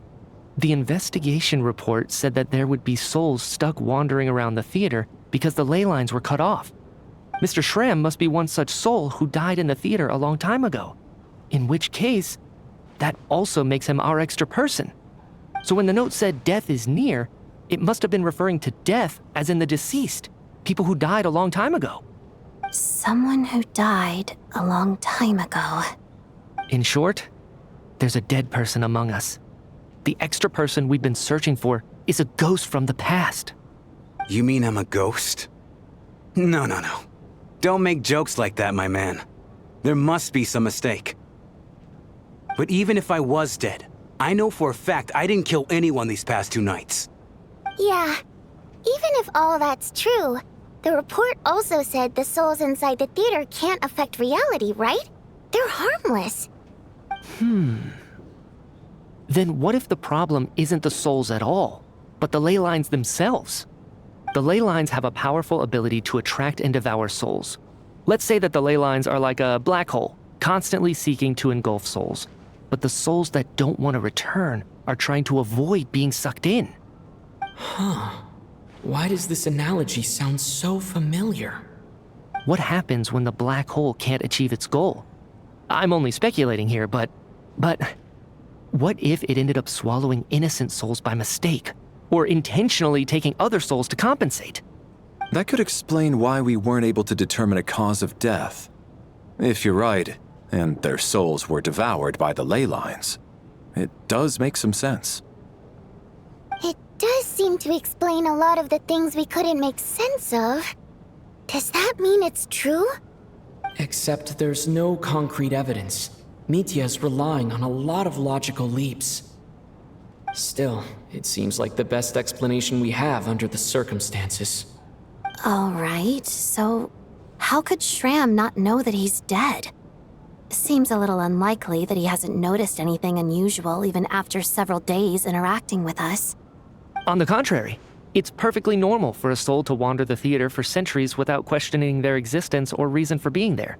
It's simply what's natural for them.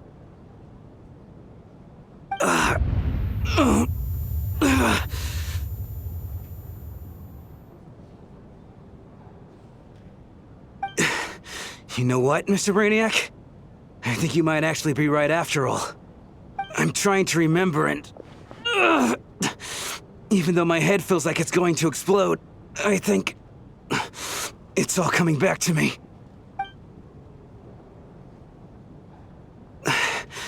I was the one who didn't want to remember my own death, so I forced myself to forget. Well, I'm sure those are painful memories. My lady and I snuck out to go on a date one day. We bought tickets for the theater. It wasn't really my thing, but I was just happy to be together. All of a sudden, a group of people burst into the theater, shouting for all the water imps to get out, performers and audience members included. It was clear the conflict between humans and Fae had reached a boiling point. This time, the extremists were even coming after the water imps who had nothing to do with the war. I thought I could pull one over on them, so I took off my jacket, draped it over my lady, and tried to sneak out amid the chaos. But I got caught. They started shouting, calling me a traitor to humanity. But I was going to do whatever it took to buy her a chance to escape, no matter how many people stood in my way. I had to, both as their bodyguard and out of love. It's all right, friend.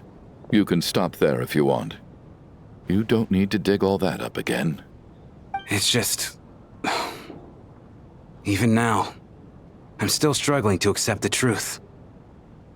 How could I be dead.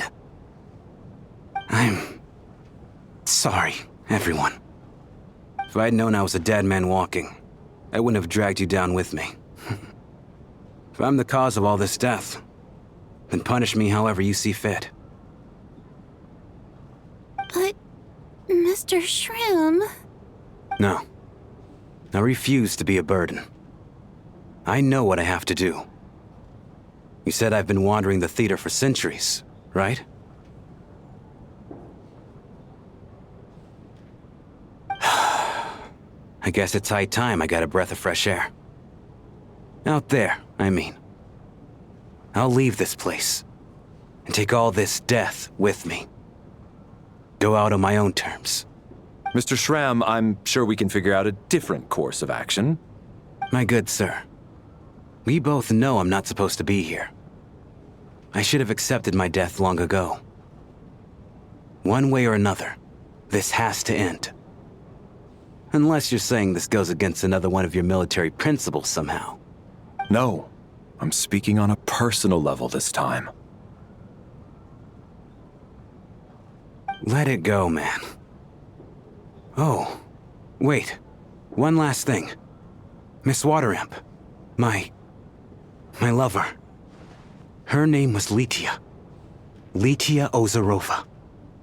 Do you know what happened to her? Ozarova. Oh, Auntie Ozarova. That's what we all called her. I remember her as a very kind elder. She had a bunch of kids, too.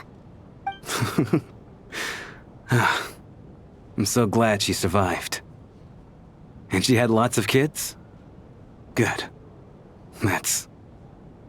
good. I could hardly expect her to stay single just because of what happened to me, right? As long as she went on to be happy, that's all that matters. Besides, I'm dead. My soul's been wandering around here for so long because I was worried about her. But now, I can go without regret. There's no need to see me off, my friends. I've enjoyed our time together over these past few days. Perhaps we'll meet again in the next life.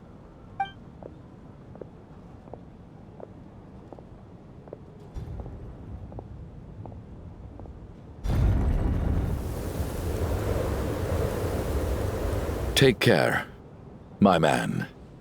I know Mr. Shram was already dead, but... I still feel so sad.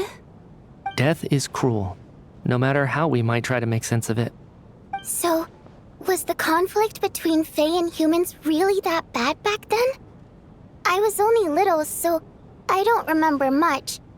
It's terrible to think that so many innocent people had their lives turned upside down. Even the historical records about that time period don't say much about it. All people know is that the Tsaritsa founded the Fatui, drove out most of the Fae aristocracy without explanation, then used her terrifying power to suppress the humans. It seems to me like the Tsaritsa chose to make herself the enemy. She downplayed the conflict, directing whatever animosity both sides had for each other at herself instead. That's also why, despite how brutal the conflict was at the time, there hasn't been much lingering tension between humans and Fae since. Things have been fairly harmonious for the past few centuries. So, the Tsaritsa banished the Fae to protect the Fae living in the city? She offered herself up to be hated in exchange for peace. Maybe it's not quite as bad as it sounds. I don't think Her Majesty is too concerned if mortals hate her or not.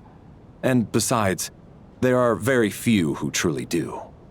All this time, I had no idea. All right. If Mitia's theory is correct, then I think we can consider this matter settled. Let's all take a break. Ugh, if only this blasted storm wasn't still raging on.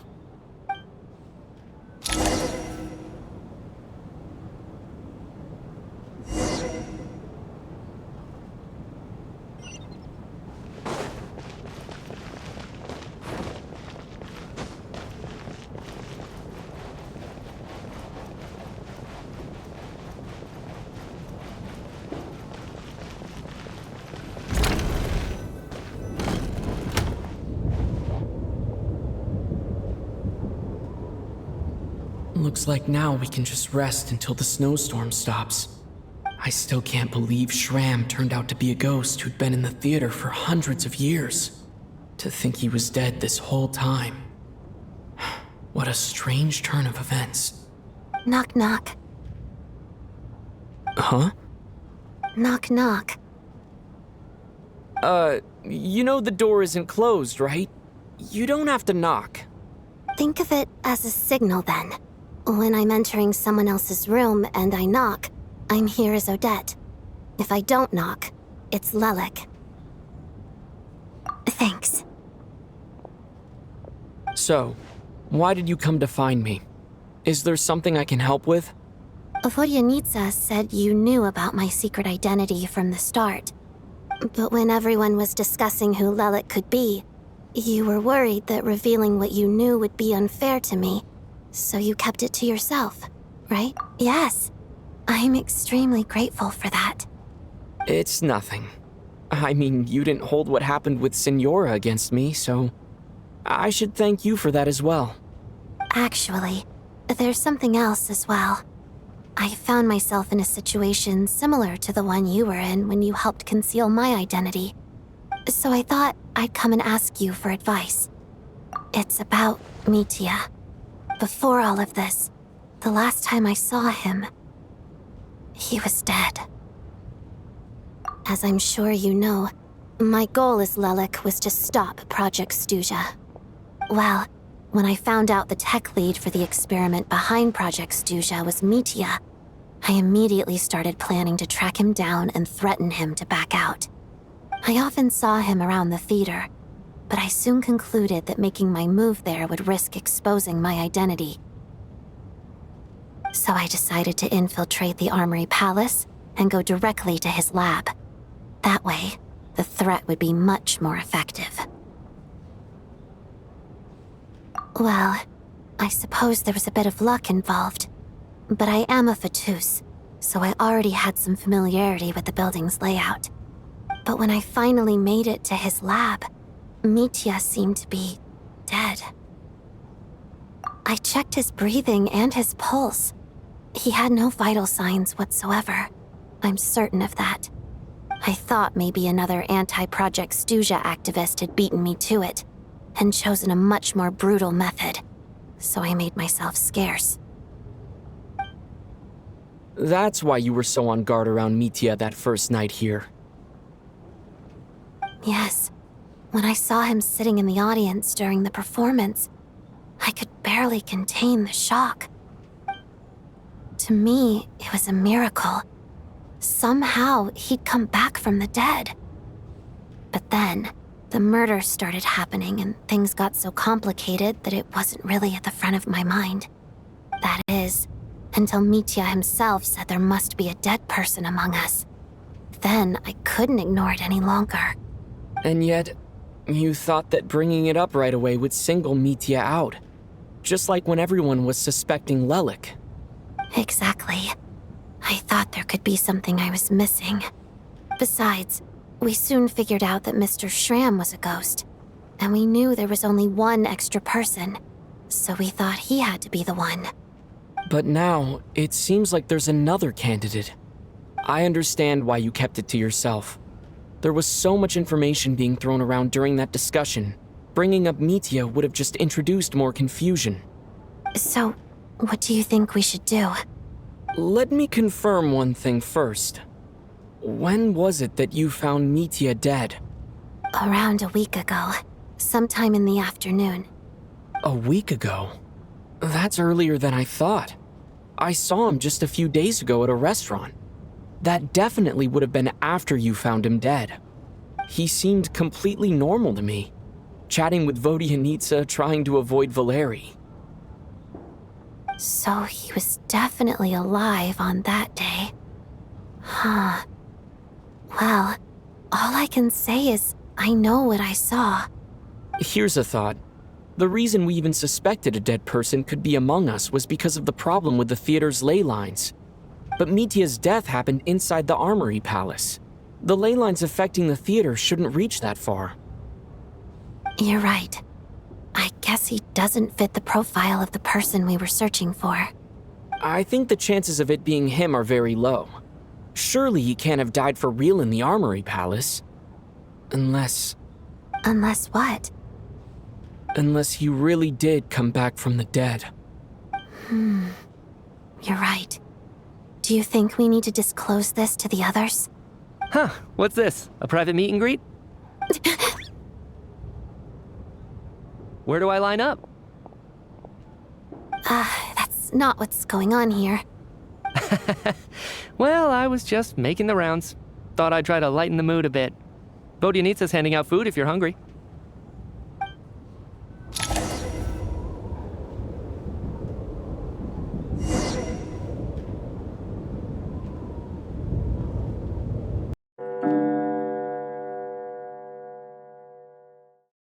What is going on with this storm?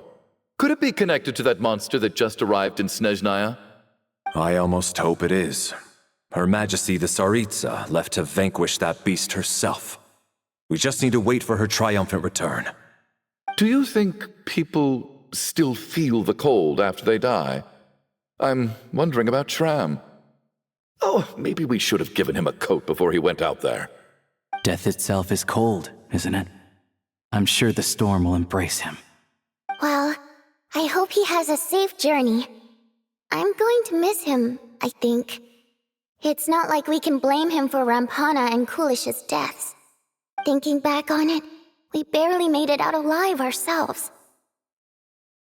Once we get out of here, how are we going to explain what happened to their families?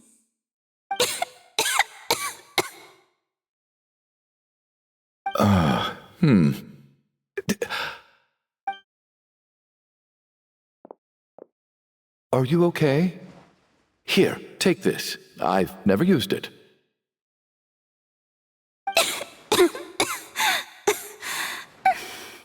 Thanks. Look who's Mr. Nice Guy all of a sudden. Is it because Tonya stood up for you this morning? At least you know how to return a favor. Yeah, without Tonya, who knows how badly he would have been hurt. I told you already, I never intended to resort to violence. Duh, bunch of rascals. Little girl? I was rather surprised when you spoke up for me this morning. I didn't think I had many admirers here, so, thank you. Oh, no need to thank me. I said some bad stuff about you too. I've been, too embarrassed to admit it, but, you remind me a lot of my daughter. So kind to everyone, but never lets her old man off the hook.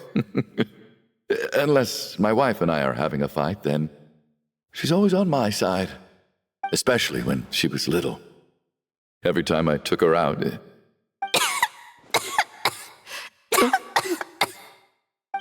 All right, easy now. How long have you had that cough, Tonya? I don't know. It's probably been a while. I'm fine. Are you taking anything for it? Yeah. I'll be fine once I see my brother. He's gonna pick some frost fairy flower leaves and brew a tonic for me. I'll feel much better once I drink that. I see. That's good to hear, then. We should probably discuss arrangements for tonight. Now that the deceased has left our midst, there shouldn't be any more incidents. However, out of an abundance of caution, I'll keep watch. Shouldn't we take shifts? I can take one if needed. No need. I managed to get a nap in earlier, so I have plenty of energy right now. After all the tension of the past few days, everyone else should just focus on getting a good night's sleep.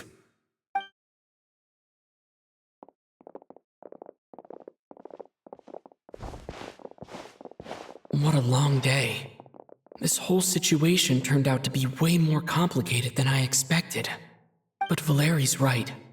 I should just try to calm down and get some rest. The last thing I want is to give myself nightmares.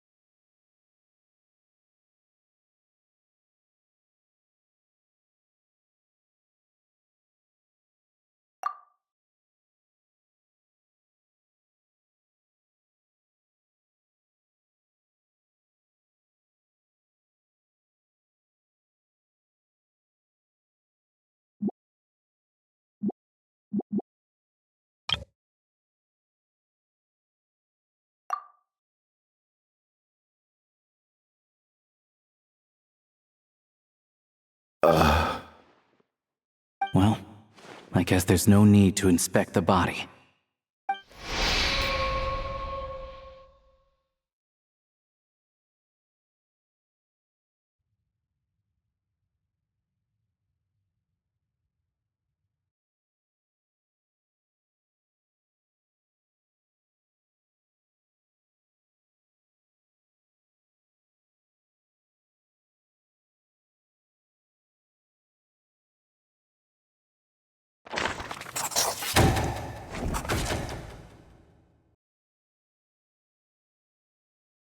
This wasn't supposed to happen.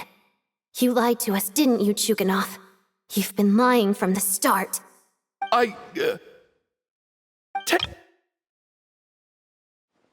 Accusing other people. I suspected you on day one, Lelik, and now look where we are. By some strange coincidence, you've never been targeted. You just happen to have survived this long? No, you should be the prime suspect. And you, little hunter, ever so content with staying on the sidelines. Yet you were the one who stopped us from leaving from the start. Why are you trying to keep us here? Now you're just lashing out indiscriminately. That's either a sign of anxiety or a guilty conscience. Where was all this passion and bravado before? Decided to fight until the bitter end, is that it? Is that a threat? Fine, bring it on. You think I'm afraid to die after all this? You want to kill me? Go ahead. I'd like to see you try. After all the trauma of the past few days, everyone's been pushed to the breaking point. Valeria and Mitya aren't here anymore. Someone else needs to step up and take charge. But first, I need to think this through. Considering everyone left, who's the most likely candidate for the deceased?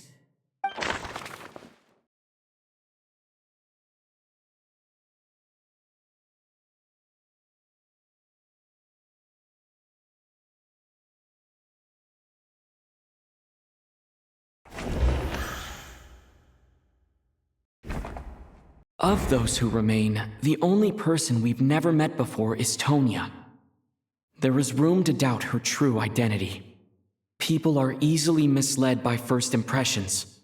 Now that I think about it, child sister was in fact a label I imposed on her due to my own assumptions. But Mr. Chuganov vouched for Tonya's identity yesterday, with basically no other possibilities left. Could it be?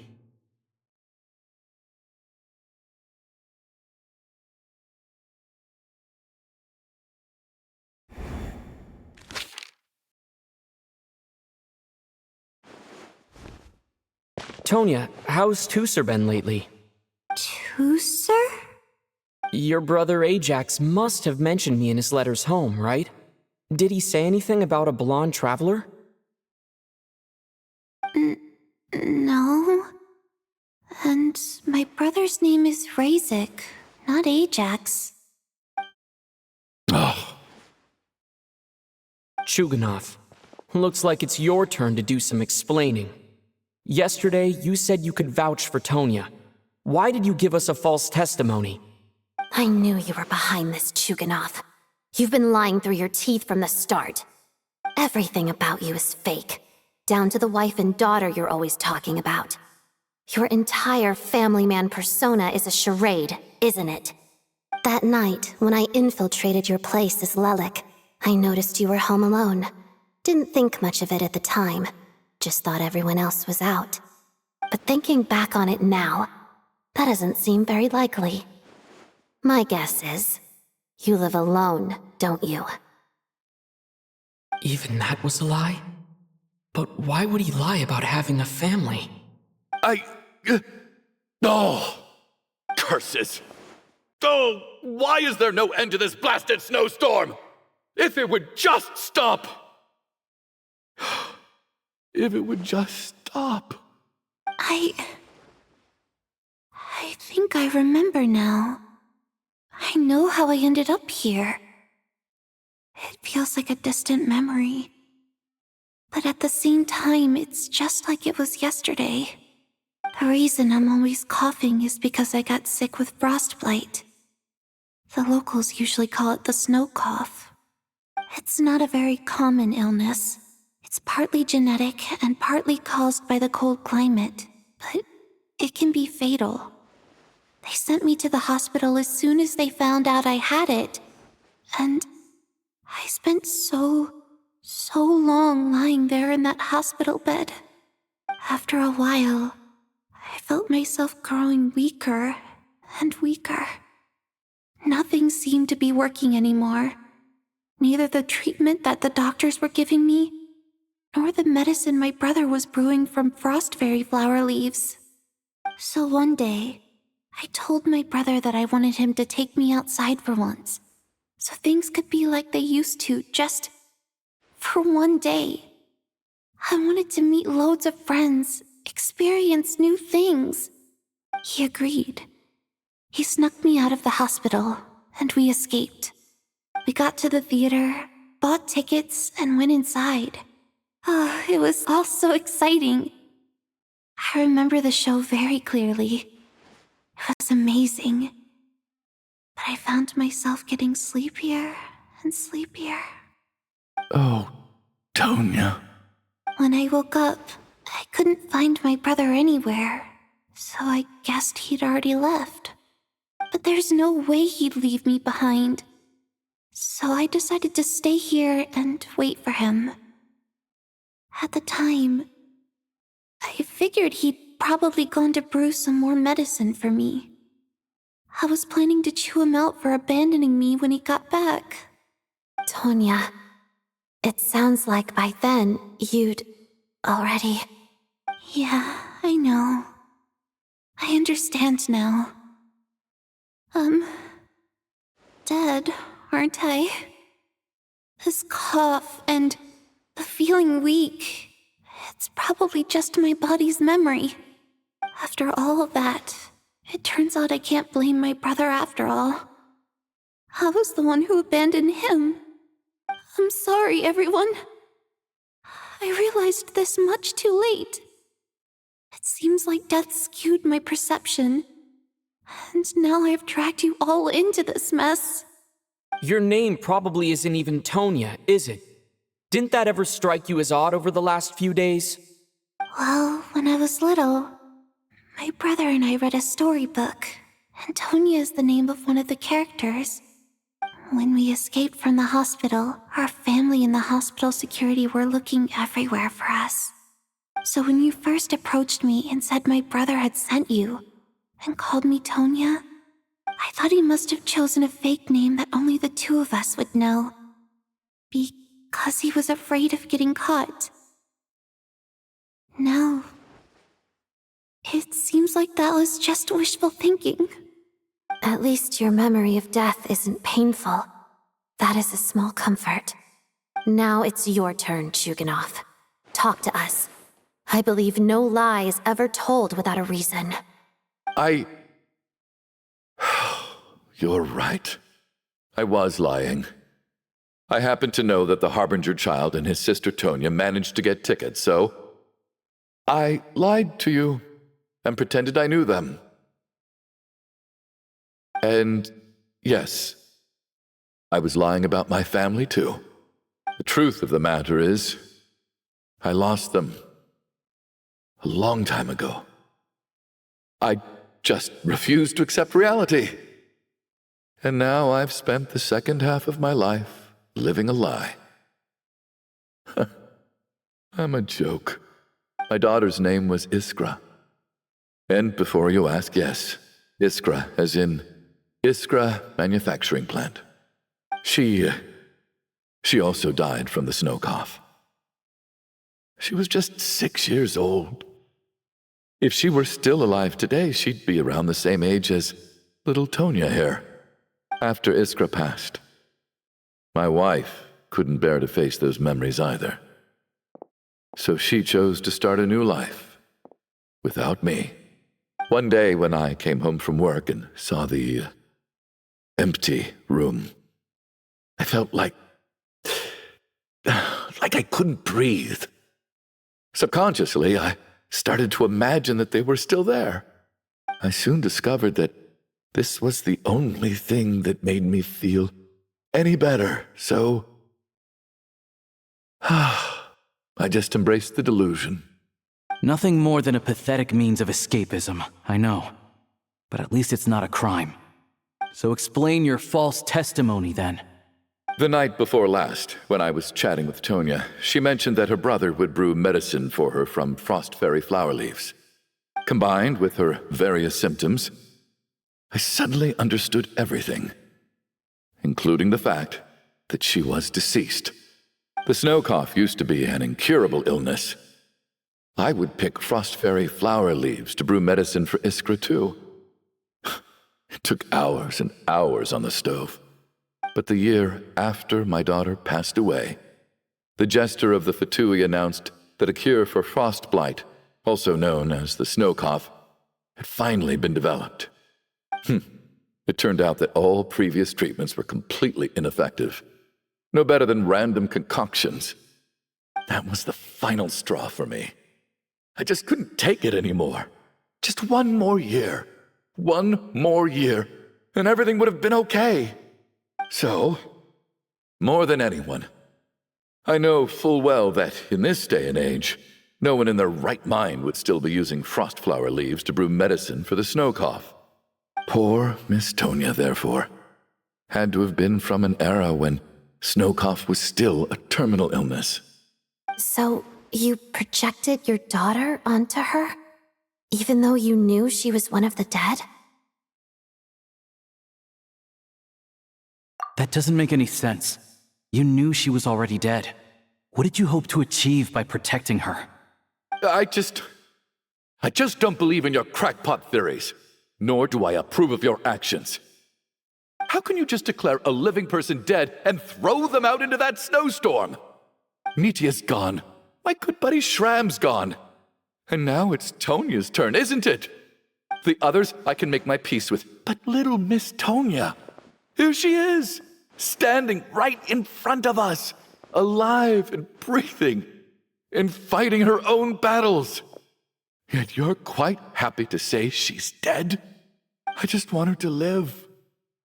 Once this snowstorm is over, the very moment it stops, I'm going to march out that door and find someone who can fetch the very best medicine for her snow cough. I'll be damned if I'm gonna let you cast her out into the snowstorm before I have the chance to cure her. Not again. Not this time. Not when the cure is right within our grasp. I'd never be able to forgive myself. Mr. Chuganov, stop. I can't let you do this. Tonya.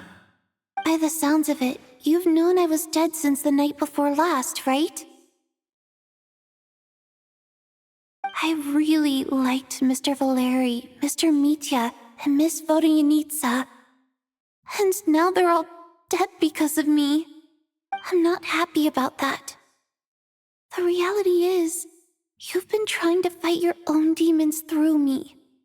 But all you've really done is trap me inside your delusion along with you. No! Listen to me. I want to save you. I do! Well, at this point, I'm quite sure that I'm dead. I don't need to be saved. The time I got to spend with all of you is more than enough for me. Despite all the bad things that kept happening, I got to meet so many interesting people and spend so many days and nights by your side. Since the day I escaped that hospital until now, this has been an adventure I never even dared to dream of. I'm very fond of you all. If it were only possible, I'd trade my soul to bring back the ones who died. If it meant things didn't have to end like this. And that's why I'm not fond of you at all, Mr. Chuganov. I'm sorry. It's them that you owe an apology to, sir. Not me. Well then, I suppose this is it. It's time for my adventure to end. I've caused enough trouble. You're leaving already? It's still early. Don't you want to stay a little longer? No thank you. Oh, and by the way, my name is Patashka. It was nice meeting you all. Feels strange that we're only being properly introduced now that it's time to say goodbye. Tashka,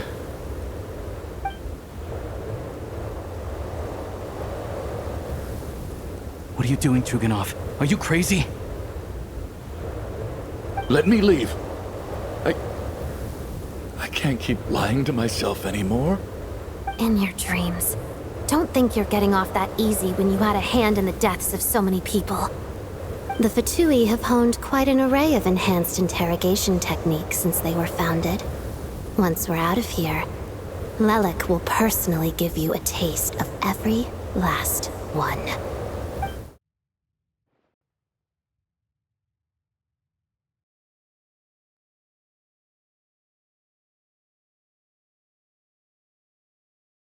I think we should leave.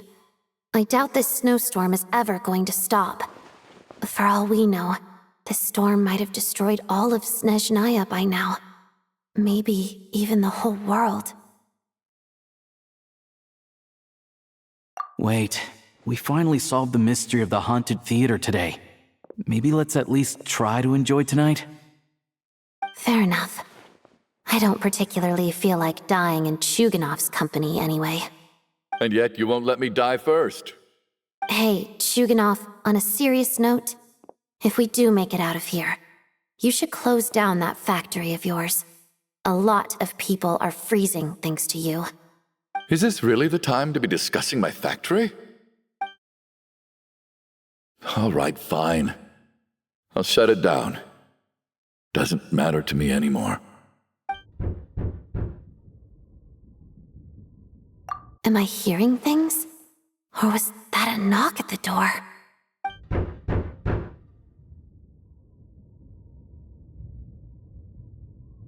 There it is again. But I don't understand. The snowstorm hasn't stopped, has it? Should we open the door? Is this it? Is this nightmare finally over? If the last few days are anything to go by, I probably shouldn't be getting my hopes up. Whatever lies beyond that door at this moment. It could be something even more terrifying than everything we've been through so far.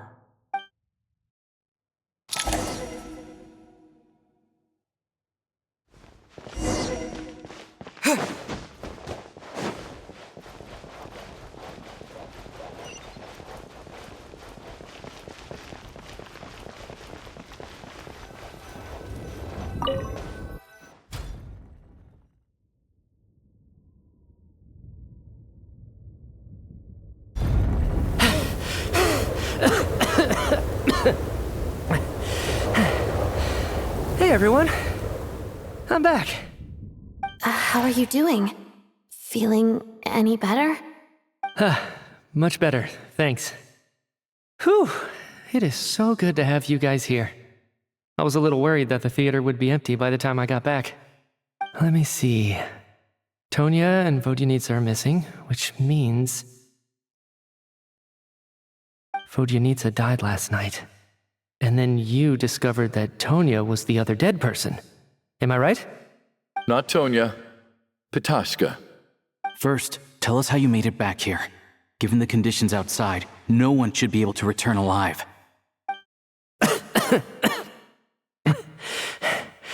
You're right. The thing that got me back safely was a song.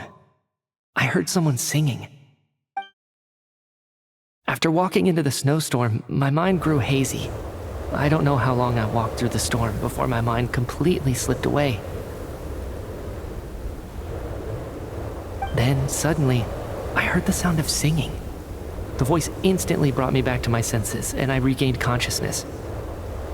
So I followed the voice, searching for the source of the singing. I searched and searched, until finally, just a few moments ago, there was the entrance to the theater, right in front of me.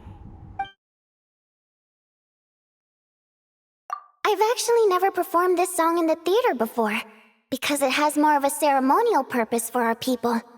It's not meant for the stage. It means something like, "May those we have lost watch over us, and follow this song back home in the night. so that we might be reunited once more. That must have been Vodyanitsa's Requiem. Who knew it actually worked? That song is meant to guide the souls of the dead. Mitya, that must mean that you... Huh. No kidding. Huh, seemed like I guessed right then. This is what I've been so desperate to tell you about. When I first stepped out of the theater, I was still quite lucid. My memory of it is still pretty intact. I remember the outside world being completely different than what I'd expected. It was like this was a world where only the snowstorm existed. There wasn't a trace of any humans or buildings ever having been there. I don't know how else to describe it, except to say that it just didn't seem like the real world. And as for the Requiem, if I was guided here by Vodyanitsa's song, it can only mean that I must already be dead. And this is my soul, not my body. But I didn't experience a clear moment of death while I was out there. Nor do I feel any different now than before I walked into the snowstorm. You don't seem any different to me either. In fact, this is something I've been wondering about for a while now. If souls aren't physical, shouldn't they lack tangible form? Both Shram and Patoshka were clearly deceased, and yet their souls didn't look or feel like ghosts at all. They were visible, tangible, no different than you or me. This raises a truly terrible thought. Is that really what Mitya is suggesting?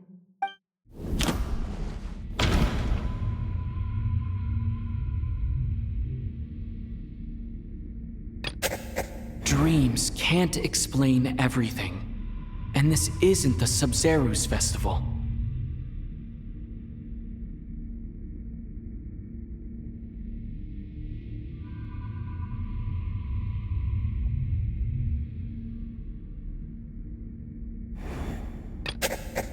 Mitya said the outside is a world where only the snowstorm exists. It must be connected to the ley lines, so going out there will only take us further away from the real world.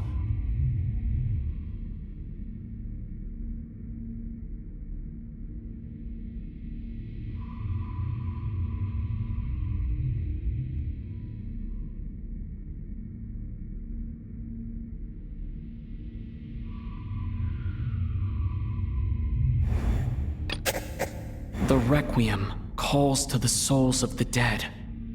This is proof that Mitya is dead and has not been resurrected.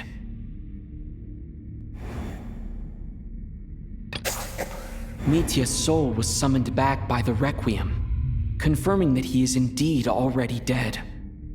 And yet, he looks no different from us. Of course, if even the long deceased like Mr. Shram can blend in with us undetected, then maybe we've all been dead from the very start. And all of us are now souls wandering the theater.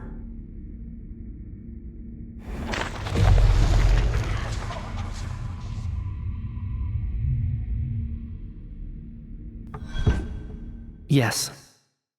I think that this is probably the afterlife. What did you say?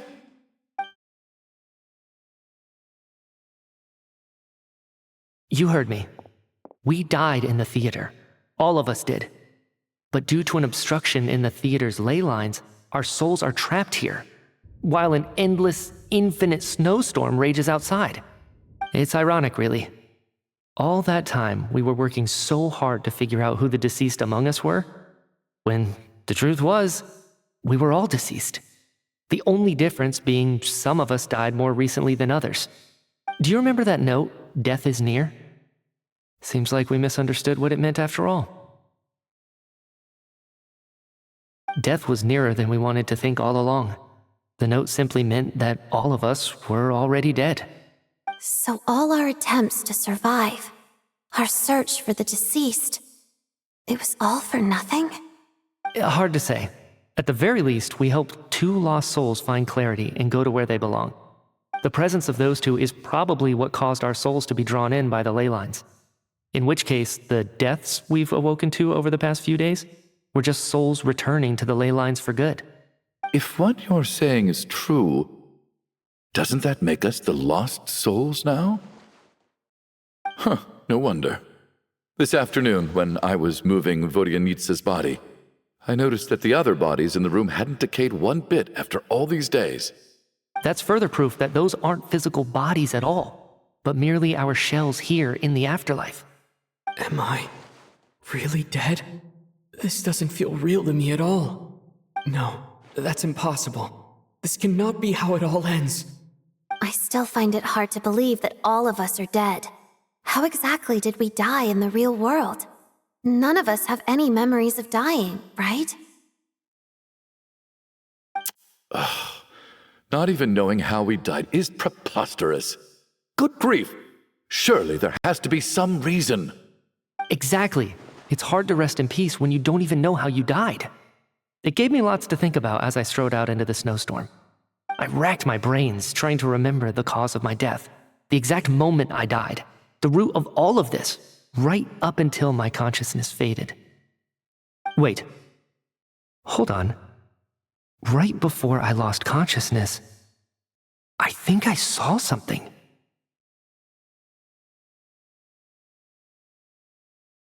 I can't remember. And I think I lost my notebook and pen. Mitya, your hand.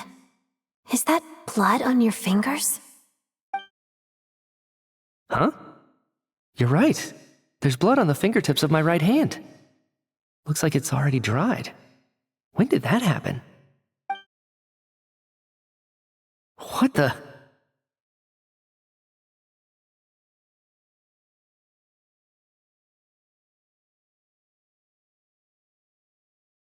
I guess this was what I saw. I must have desperately drawn it in my own blood right before losing consciousness. What's wrong? Do you recognize the symbol? It's Renova, the ruler of death.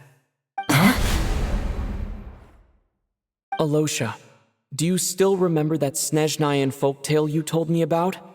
It was about the Grim Reaper. When someone's about to die, he appears as an incarnation of someone familiar to guide their soul into the afterlife. And as soon as you recognize his face, your life is over. I heard a similar tale when I was little. You think the Grim Reaper in this story refers to the ruler of death you mentioned? That's right, in which case death is near could also mean that the Grim Reaper is here disguised in a familiar form. Death, the deceased, and the Grim Reaper? So it's a triple entendre. When I first saw this note, I thought it contradicted the investigation report. But now it seems like that was the whole intention. So the Grim Reaper deliberately misled us. Then, we started suspecting each other and searched for the deceased while they hid in plain sight. By that logic, the one person most likely to be the Grim Reaper incarnate is...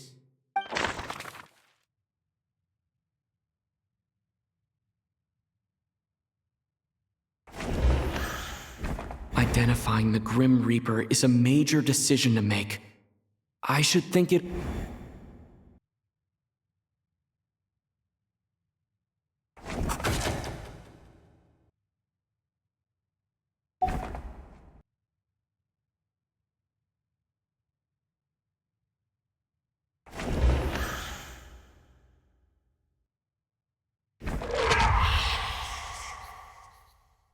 No doubt about it.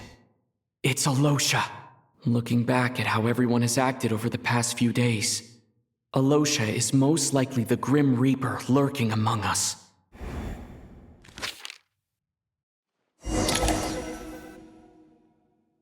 Is it you, Alosha? You were the first to discover the investigation report, and you had plenty of time to slip the note inside to mislead us. So? Surely you can't suspect me based on that alone. What if someone else found the investigation report first, slipped the note inside, and then put it back without telling anyone? There's no denying it. The note could easily have been slipped in much earlier than it was discovered. That's not all. I've also noticed that although on the surface, Valeri, Mitya, and sometimes I were the ones taking charge of the situation, looking back now, Even though you didn't say much, you were always subtly guiding everyone from the sidelines. What do you mean? You were the one who emphasized how dangerous it was outside and insisted we all stay here. It was also you who suggested that we all sleep in the same place. And earlier today, you tried to convince Patashka to stay. I don't understand why, but it was out of character. So, you didn't understand my intentions, and now you're assuming the worst. Seems pretty unreasonable if you ask me. He still won't admit it. Fine. Let's see how he responds to the most damning evidence of all. The biggest question I have right now is, if the Grim Reaper is impersonating Alosha, then where's the real Alosha? When did they switch?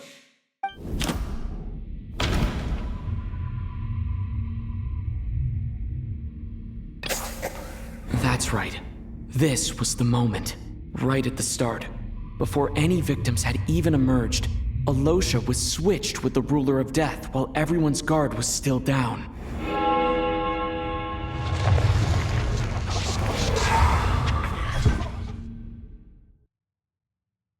When all this began, right after the performance ended and the snowstorm began to pick up, no one suspected anything unusual. We just assumed we were snowed in. It wasn't until we discovered the bodies the morning after that we realized something out of the ordinary was going on. But it's clear now that the oddities actually started earlier than that, when Dimov walked into the snowstorm and never came back. Right. So Mr. Dimov was the first victim, not Sobolova and Torgov. And if we pinpoint that moment as the beginning of this incident, then one thing becomes clear. Alosha, you are the only person who walked into the snowstorm and came back without the help of Vodyanitsa's Requiem. More precisely, Alosha never came back at all. The one who came back was the Grim Reaper. Not bad. Well, since you've backed me into a corner, I suppose there's no point in keeping up the act anymore. Alosha? You're the Grim Reaper? I am no such tired cliché. Mortals should address me as the Ruler of Death.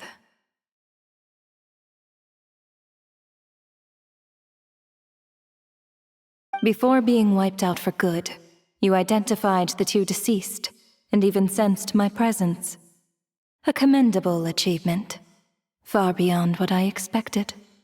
I heard you can ferry souls. Those deaths each night. Were they your doing? Your initial conclusion was correct. Due to the existence of the two deceased, the ley lines yearned to reclaim those long-lost souls. Every night they devoured an equal number of souls to fill the void. This required no intervention from me. Though, of course, ferrying souls is indeed my authority. Here, take a look.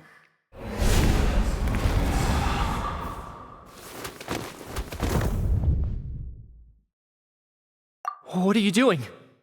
That takes care of today's too. Don't get so worked up. You are already dead, and your souls must return to the ley lines. I know we're already dead. You murdered us, didn't you? Murdered? No. Murder is when mortals usurp my authority. Death is my jurisdiction. If I require someone to die, I need not resort to such laborious methods as murder. You simply met the criteria to trigger my curse of death. I know about the curse of immortality. So there's another death-related curse too? You cursed us? When? And why would you do such a thing?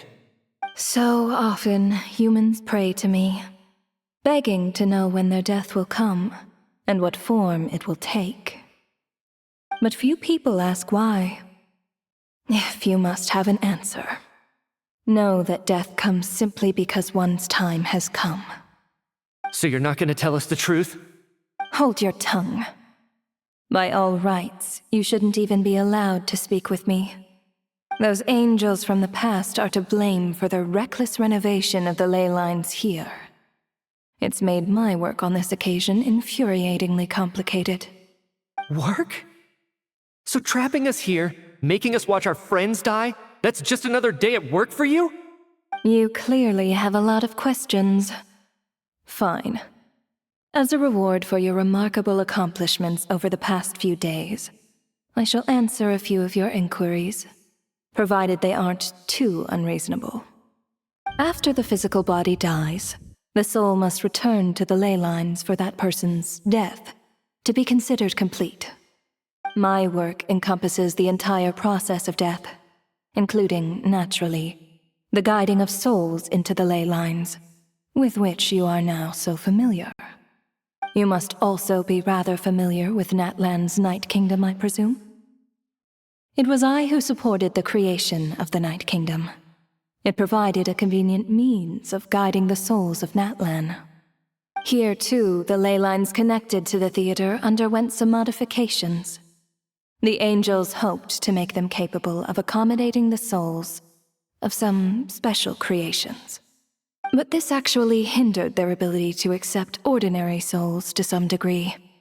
This effect manifested itself after you died from the curse in the theater, leaving you stranded in the afterlife, unable to achieve a complete death.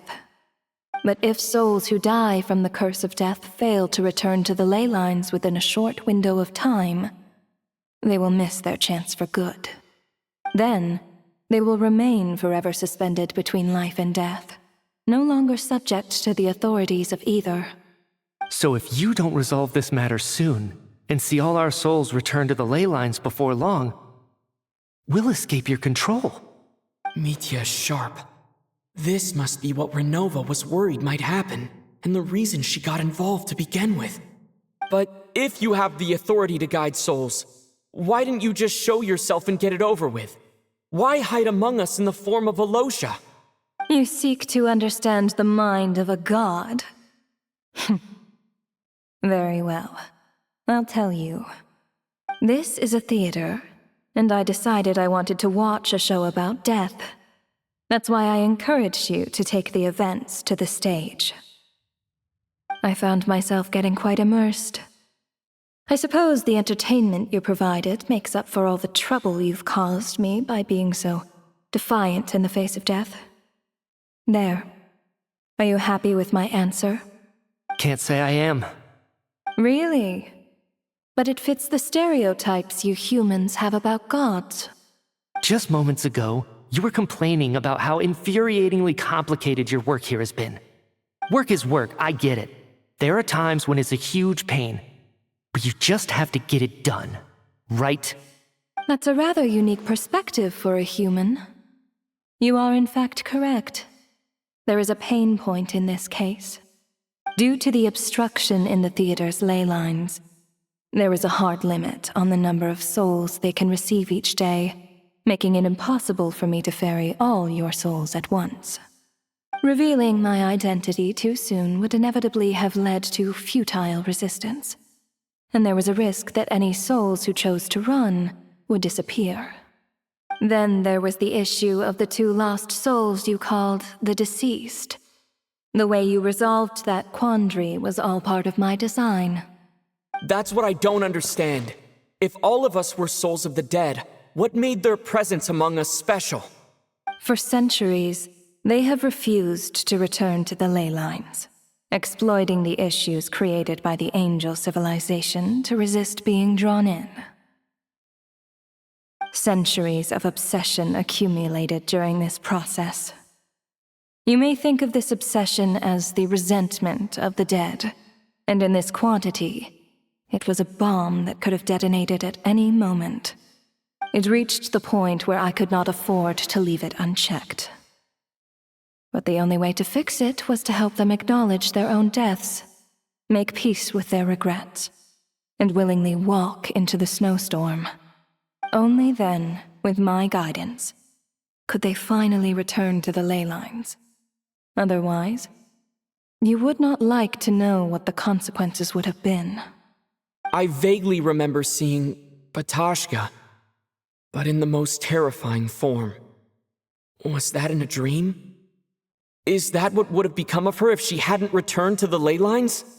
I see your dreams brought you many revelations. So you see, death in fact grants wisdom to mortals. Souls connect to all things in the world and see the chain of cause and effect between them. It's nothing unusual. Anyway, giving psychological counseling to lost souls is not my strong suit. That is more of an angel's role. It was something I could not resolve directly using my authority, so I decided it was easier to leave the bomb defusal to you. Meanwhile, of course, their presence caused the souls of other members of your party to return to the ley lines each night. From where I stand, that was killing two birds with one stone. As both issues slowly resolved one another without me having to lift a finger, all I had to do was stay close by and keep the situation under control. Then use my authority to wrap things up at the end. And, of course, while I was at it, I thoroughly enjoyed watching this drama, dealing with death from a mortal perspective, play out on the stage. Sounds like you had it all figured out, Grim Reaper. I just did the math. You said there's a hard limit to the number of souls the ley lines here can receive each day. It's 2, isn't it? That much is obvious, even to a fool. It's time to review this whole affair. If the ley lines can only take in 2 people per day, I need to go over the deaths from these past few days again.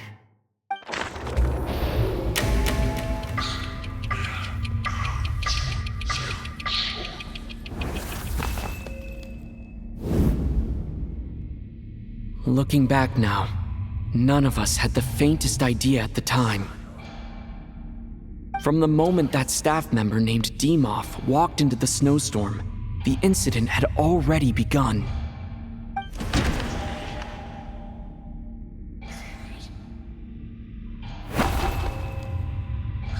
No. Let me go over...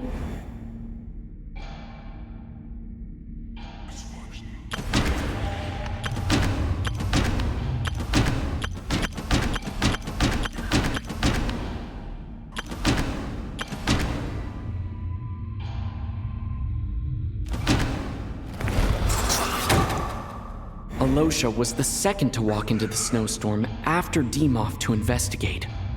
During this process, the ruler of death assumed his identity, making him one of the victims.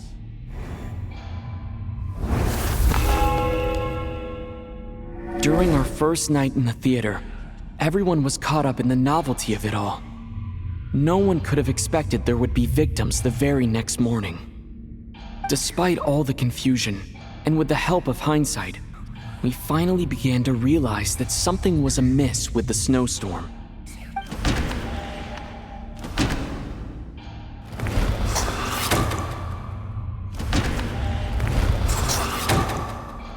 The ley lines devoured Torgov and Sobolova on the first night. At the time, we thought this might be a murder case connected to Lelik.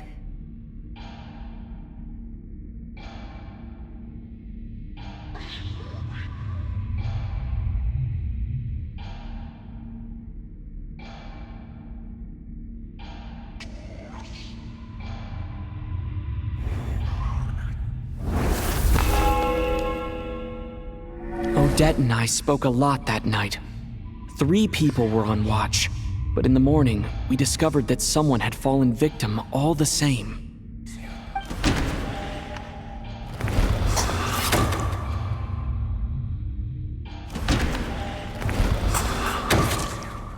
The deaths of Kulish and Rampana caused everyone to stop suspecting Lelik. Unexplainable phenomena occurred one after another, leading Mitya to suspect that we were caught up in a supernatural event.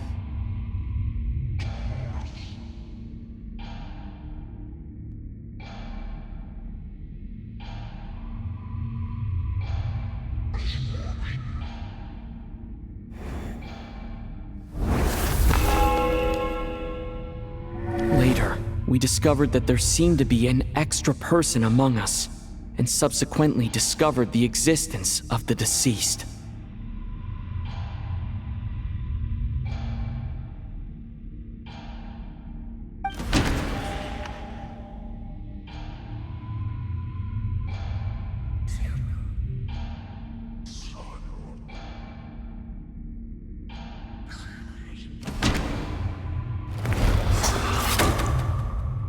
thought it was all over, but Mr.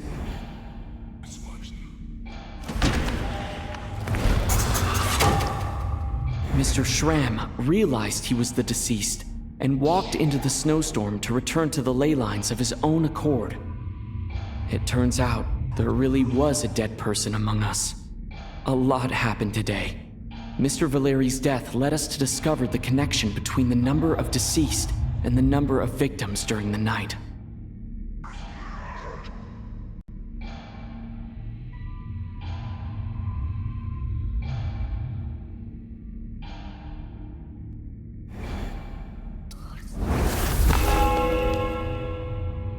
The fact that there was more than one deceased seemed to bring us back to square one. Odette revealed some information she had been keeping to herself.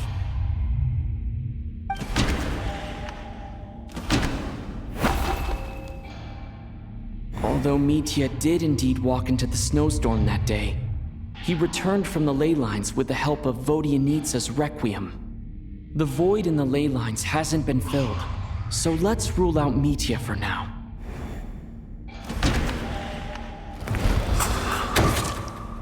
Vodyanitsa was swallowed by the ley lines in her sleep, but the Requiem she sang before falling asleep was quite a game changer.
As it happened, Patoshka filled the void left by Mitya's return from the ley lines by walking into the snowstorm this morning. The girl I thought was Child's sister Tonya turned out to be another of the theater's deceased. Come to think of it, Patoshka was about to walk into the snowstorm at that time. And Renova, unaware that Mitya would return, was concerned that her soul would overflow from the ley lines. That's why she used Alosha's voice to try and persuade her to stay behind. Looking back, I suppose that was an early slip-up on her part.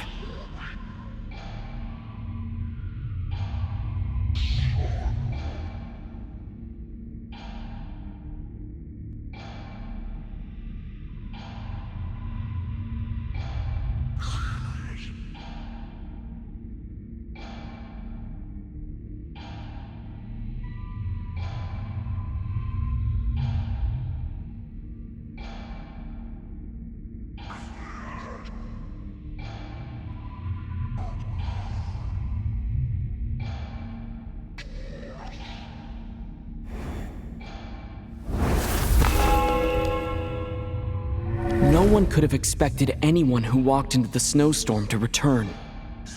But just after nightfall, Mitya returned, bringing crucial information with him.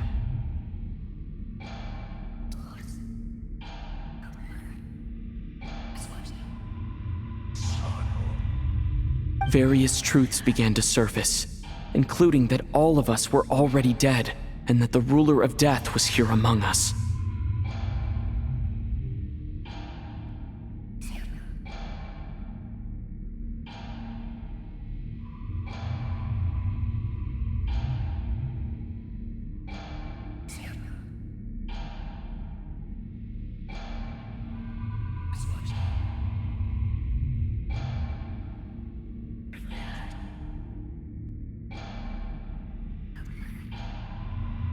Then, after revealing her true form, Renova callously claimed 2 souls.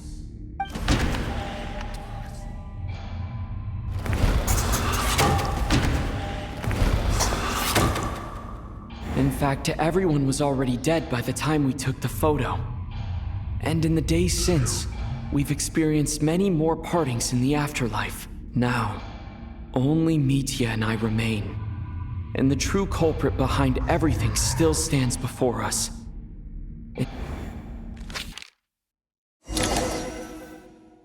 That covers everything. It's all clear now. Your work isn't finished here yet, is it? The Traveler and I are still standing here, safe and sound. The Water Imp's song threw things off a little, but it is of no consequence.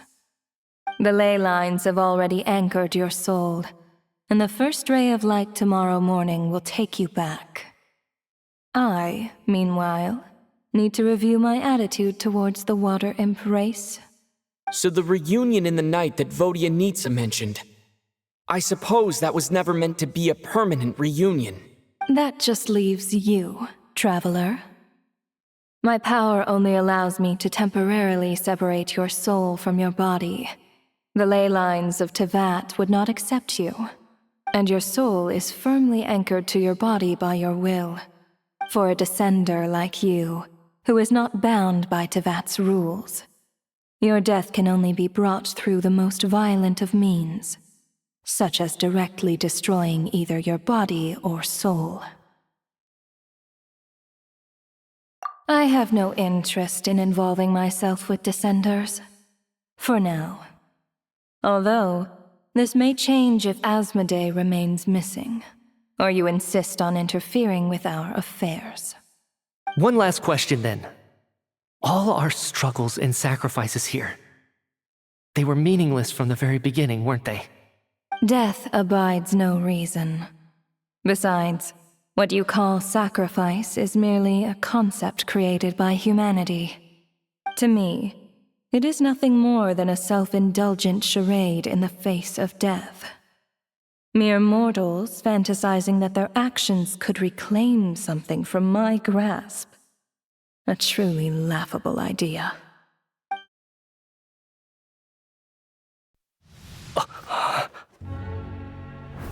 Grim Reaper, you really know how to get on my nerves. I'm not here to ingratiate myself with you. I kill merely because your deaths are necessary. Oh, you've made that quite clear. But humans don't take well to being scorned. Not even by the gods.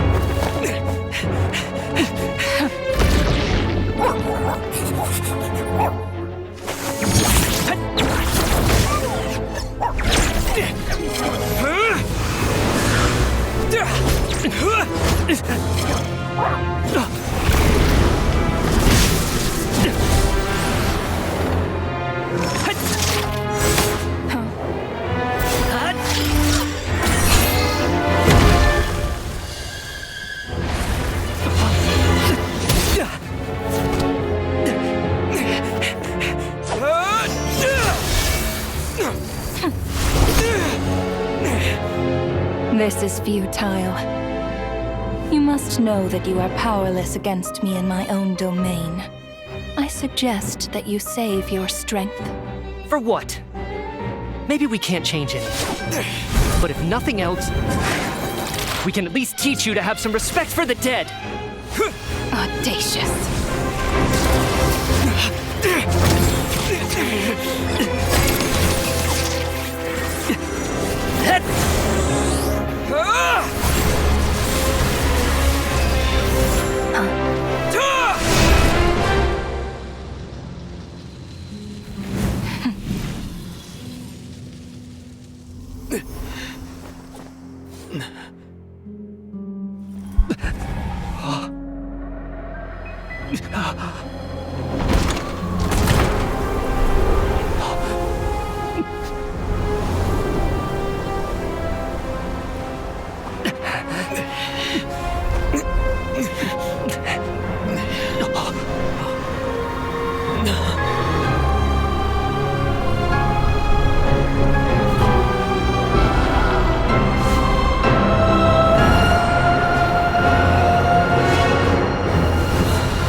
How are you holding up, Odette?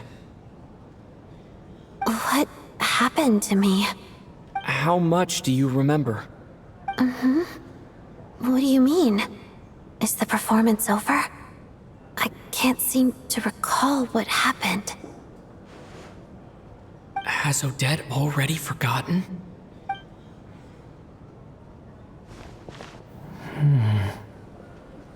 Mitya? Oh, I'm sorry. I guess I spaced out there for a second. Remind me who you are? Don't you remember anything?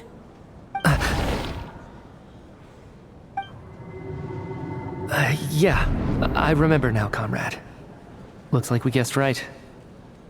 Just like me when Odette found me at the Armory Palace, for some reason, everyone killed by the Ruler of Death eventually came back to life. Just with one catch. They forgot what happened while they were dead. Odette and the others have already forgotten everything. Why were you able to remember this time? Could this be the reason? You said this is the Ruler of Death's symbol, right? I don't see anything there. You don't? Huh.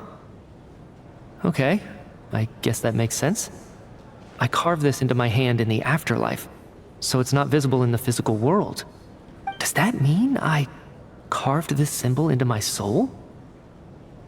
What an unsettling thought. Still, at least I get to remember what happened. I suppose it's a blessing in disguise. What about you, though? The Ruler of Death mentioned that you're a descender? Is that why you can remember? A full explanation would get complicated very quickly. But that's essentially it. Well then, now that it's all over, let's figure out what we've learned. The first thing I notice is that everything here is precisely as we left it, right before our deaths. This confirms that time passes differently in the afterlife than in the real world. They say that right before death, time slows down, and your whole life flashes before your eyes. That must be how you know you have one foot in the afterlife by that point. Anyway, clearly the few days we spend in the afterlife probably only amounted to a few short minutes in the real world.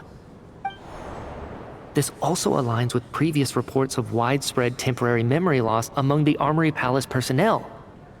Now it seems likely that those were all brief deaths caused by the Grim Reaper's so-called curse of death. To those unaware of the truth, dying and coming back to life must feel similar to a short bout of catatonia.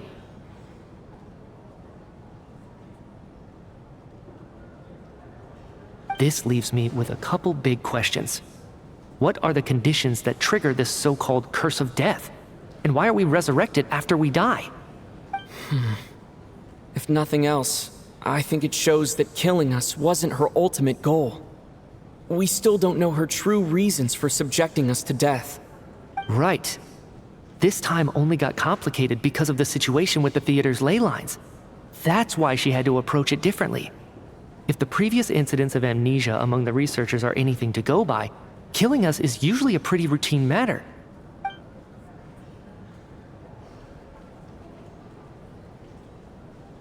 Come to think of it, wasn't I about to note something down before I died?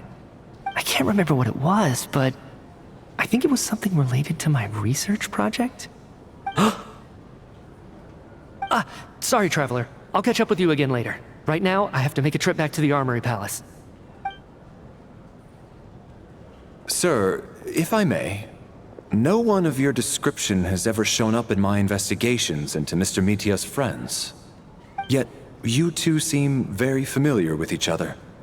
Could you perhaps tell me where he was in such a rush to get to? And, by the way, have we ever crossed paths? Forgive the presumptuousness, but I feel a vague and indescribable sense of familiarity about you.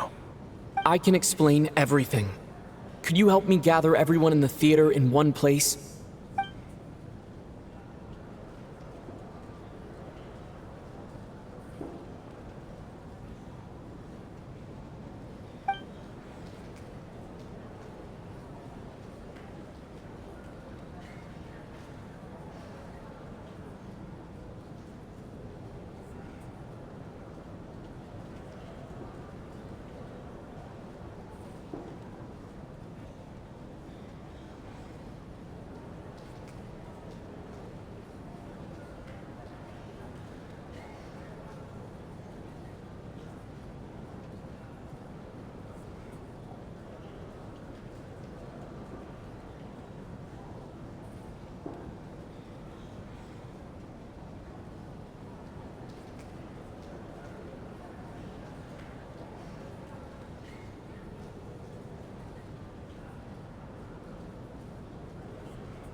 So Chuganov really is going to shut down the factory.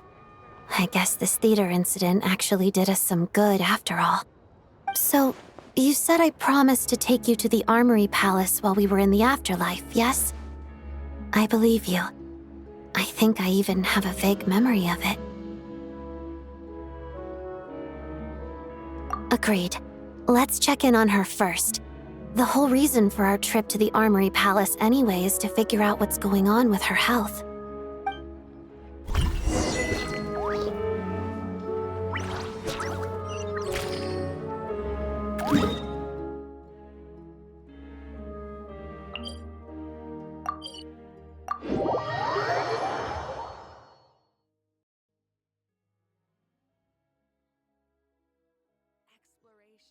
Trials? Adventuring is right up my alley.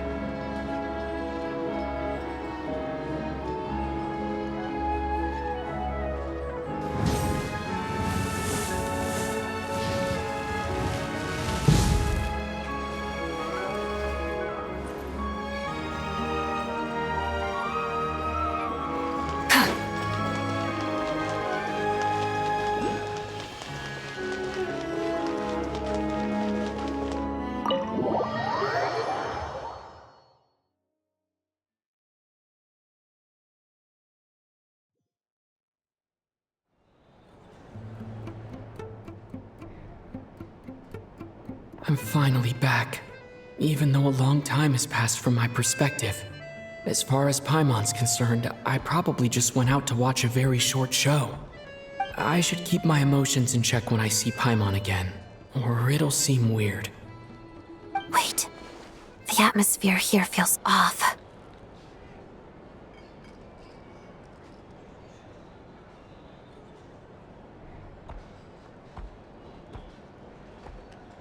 Shh. Stay quiet. Let's go inside and take a look. Have we still not been able to notify Child yet? We need new orders. What if that person comes back again? I'm so sorry. Under the circumstances, there was really nothing we could do. Tell me, what happened to Paimon? It was the Jester. He came here in person and escorted Miss Paimon away. He's the director of the Fatui. His authority supersedes all others and cannot be questioned. There was nothing we could do. How long ago did he leave? And what was Paimon's status? It was about an hour ago. Miss Paimon was fast asleep at the time. The Jester simply walked off with her as if it was only natural. I assure you, he absolutely did not use any force. Do you know where they went? The Armory Palace, most likely. Lord Piero, the Jester, has been overseeing the experiments there lately, keeping a close eye on their progress. Everyone in the Fatui has heard about it by now. I'm surprised he came in person. Whatever his reason for taking Paimon, he'll most likely return to the Armory Palace first, which is exactly where we were headed anyway. Then lead the way, Odette. Okay, let's go.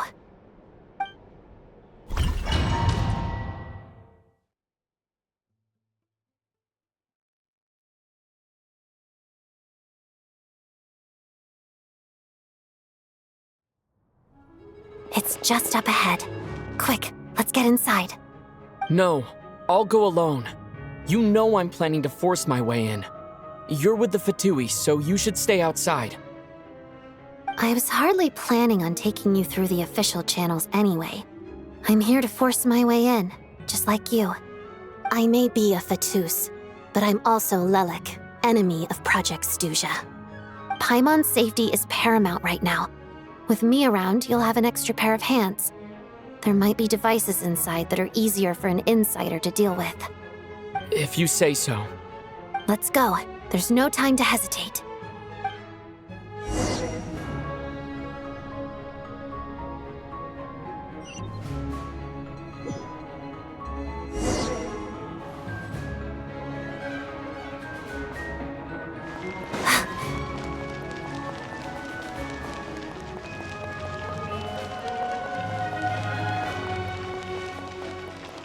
Hey, who are you? This part of the Armory Palace is under restricted access. What do you think you're doing? No questions, please. We're short on time. I'll make short work of here comes another. Rise with the sun! Let the mountain's veins boil! Be sanctified. Cryo Storm!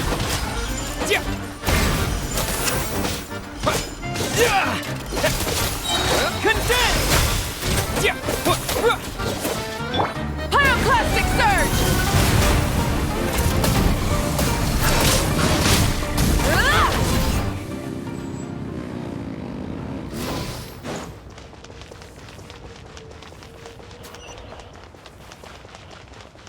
I spell your doom. Bring it!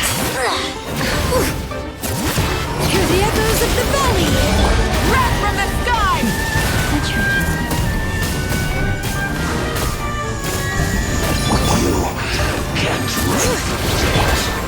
Settle down. Let us have space. A snowy burial.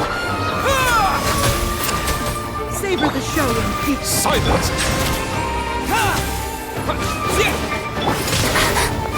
Together, crystalline adagio. Having fun? I can still... Let me try.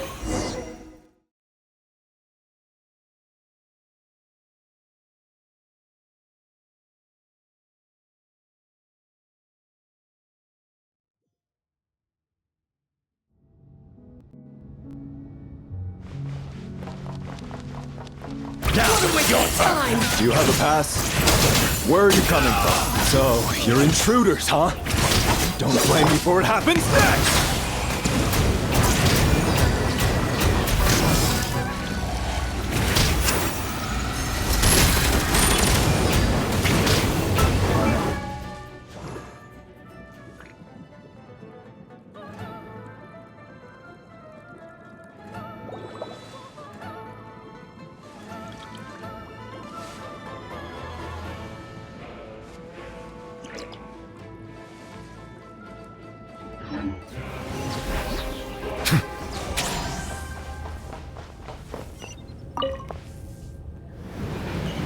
The Armory Palace is hidden this deep in? This place is much bigger than I imagined. They're conducting top-secret research after all. The deeper it's hidden, the better, is standard Fatui logic. The style doesn't really look like the Fatui's handiwork, though. They must have requisitioned some structures from a past civilization. Looks like we're in for a tough Intruders! Stay alert! Shadow me. Pirouette. Witness the snow swan's grace.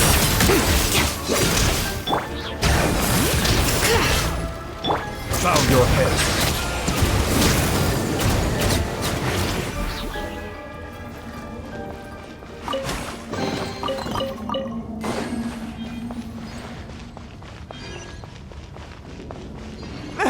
Intruders?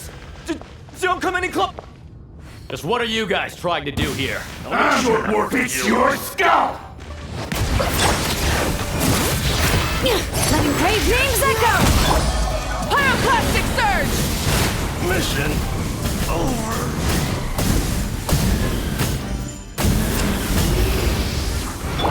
Let the mighty be humbled. No one interferes with a jester's work.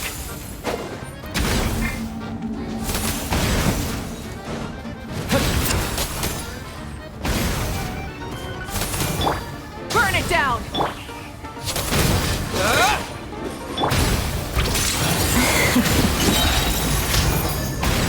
Crystalline adagio. You're pretty sharp.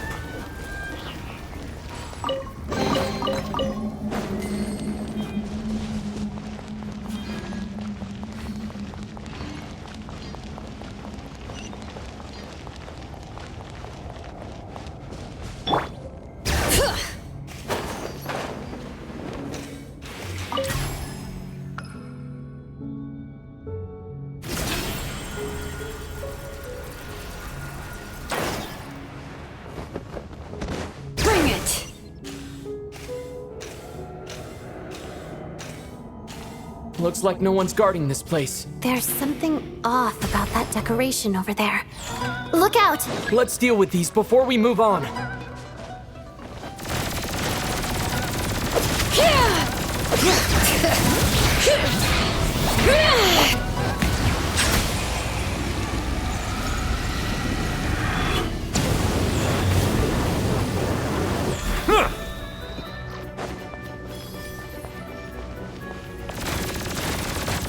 The risk is growing, but it poses no threat to me.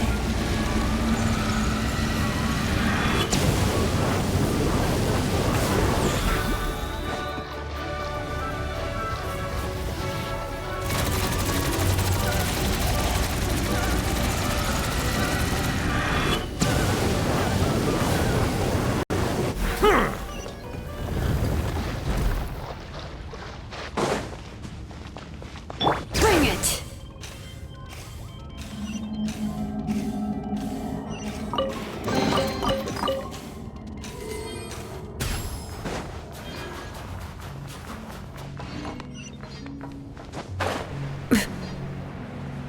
The researchers here probably don't know that we're uninvited guests.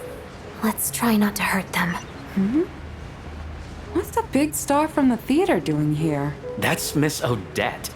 She's a member of the Fatui. Don't tell me you didn't. Was the whole reason for Project Stuja to support the research here at the Armory Palace? Just what are the Fatui and the Tsaritsa planning?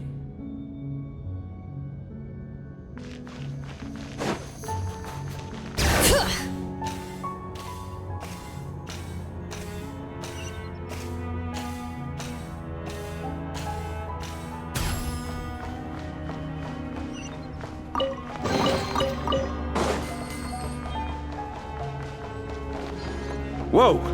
Who are you? Never seen you around here before. Looks like there's no way through here. Maybe using the power of this prism could help?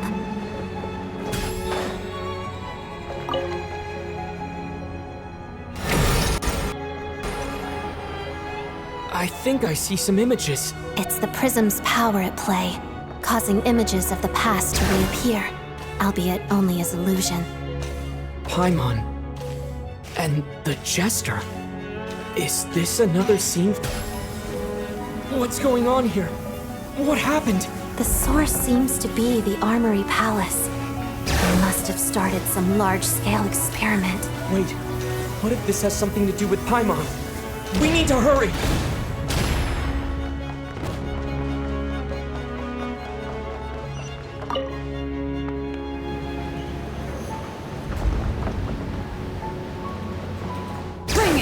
We're almost there. The Armory Palace is just up ahead. Make short work of you. Please be okay.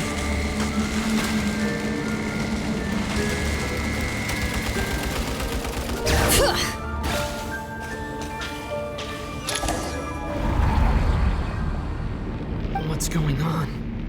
Wait, I remember this feeling. It's the curse of death. No, not now. Why is the curse of death striking again already? Odette.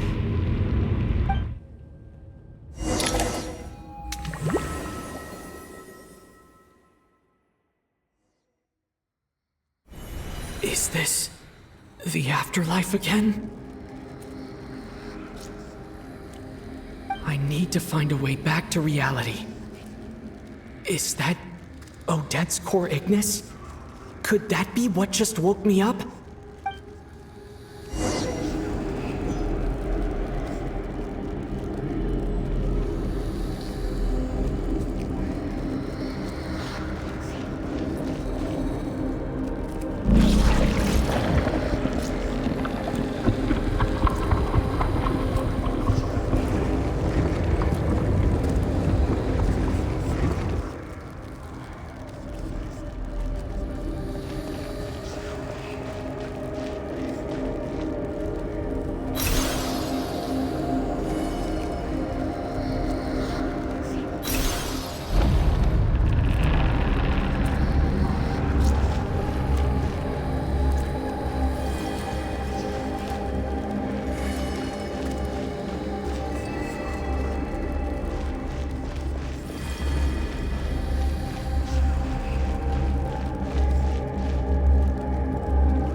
Odette?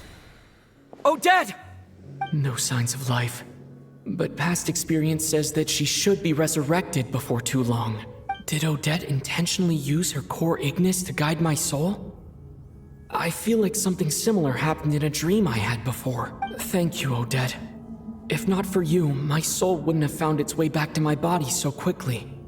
And I might not have woken up so soon, but I'm sorry. I don't have time to protect you. I have to use the time you bought me to get Paimon back.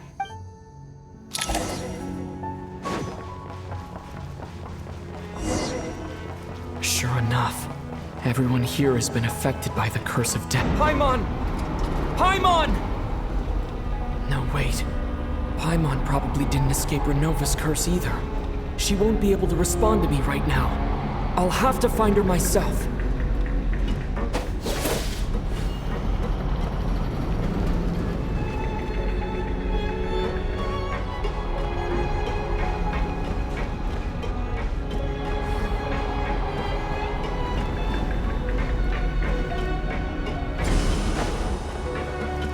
Mitya!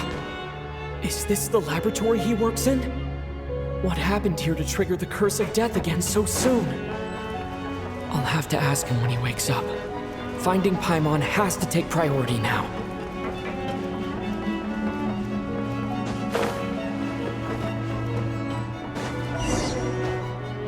Found her! Paimon really is here!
You don't learn, do you? You've already been involved in one mass death, and now you show up at the scene of another.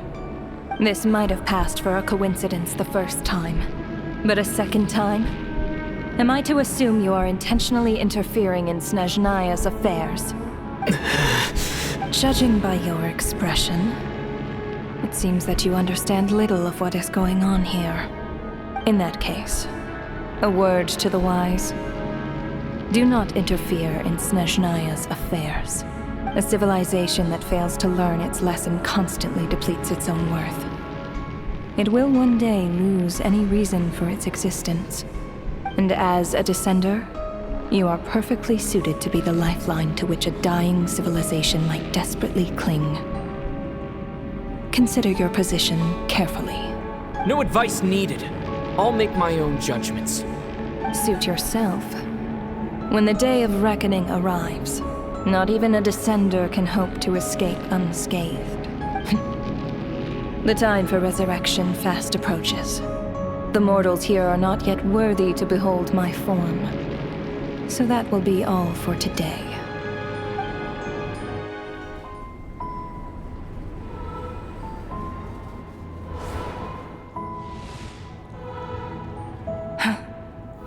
That thing is coming with me.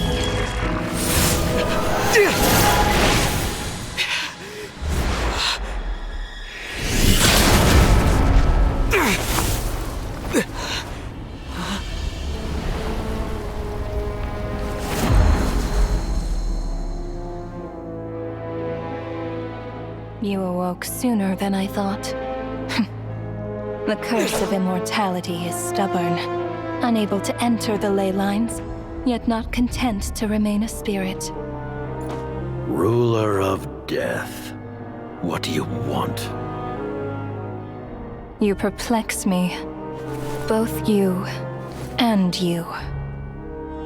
That thing may be a creation of Celestia, but it possesses none of Celestia's power, let alone authority. Your obsession with it baffles me. No matter, the resurrection will soon begin. It's worthless anyway. I'll reclaim it next time.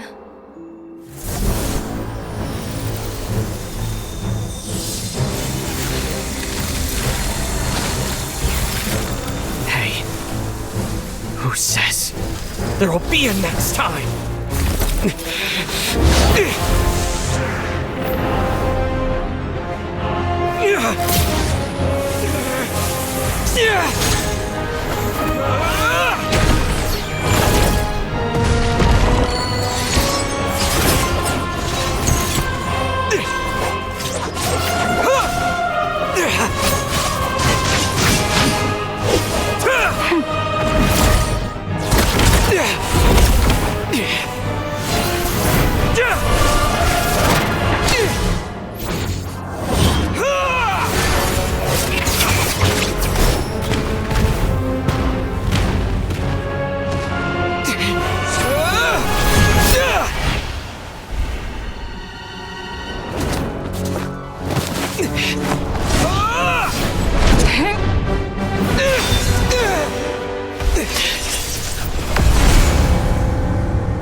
I missed you, Paimon. What are you talking about? We haven't even been apart for that long, have we? It was different this time. You seem to be in pretty good shape. Yeah, Paimon's back in tip-top condition. It's the weirdest thing. Paimon fell asleep earlier, and when she woke up, she found herself here. The jester and that guy talking to him used some kind of energy on Paimon, and she could kind of feel it canceling out that other thing that was making her feel unwell. So, Mitya helped too? Apologies for leaving in such a hurry at the theater earlier. I was in a rush to verify some theories. Rest assured that your companion is perfectly safe. We reversed the effects that the experimental energy had on her. The jester specifically instructed me to do so. I suppose this is our first official meeting, Traveler. I could not let Paimon suffer in her condition for a moment longer, and so I simply took her without explanation. I hope you do not mind. But why would a big shot like you care about what happens to Paimon? As I said when you first arrived in Snezhnaya, we once spent some time together in the distant past. Oh yeah, you did mention that. And Paimon did think you seemed strangely familiar the first time we met. I'm afraid the reminiscing will have to wait. Mitya, let us continue with the report. What conclusions, if any, did you reach from conducting the final experiment of our energy research ahead of schedule? The good news is, my hypothesis regarding the Ruler of Death has been verified. As for the bad news, I recommend we suspend the experiments and Project Mistleton until further notice. Currently, we have no means with which to make a breakthrough. I say this purely as a scientist, guided by reason alone. I will trust your judgment. We shall put the project on hold until the Ruler of Death has been eliminated. Wait, what are you guys talking about? You want to get rid of Renova? Like, how? By killing her? By whatever means necessary, so long as it removes the threat she poses to us. Until then, everything we do will be in vain. After what just happened, I've ascertained Renova's goal. Or rather, the trigger condition for the Curse of Death. Okay, let's hear it. What she's doing is blocking Snezhnaya's technological progress, preventing us from possessing any means with which to threaten the heavenly principles. Just like the little lapdog she is. So, any ideas, research, or experiments that lead to technological progress can trigger the curse.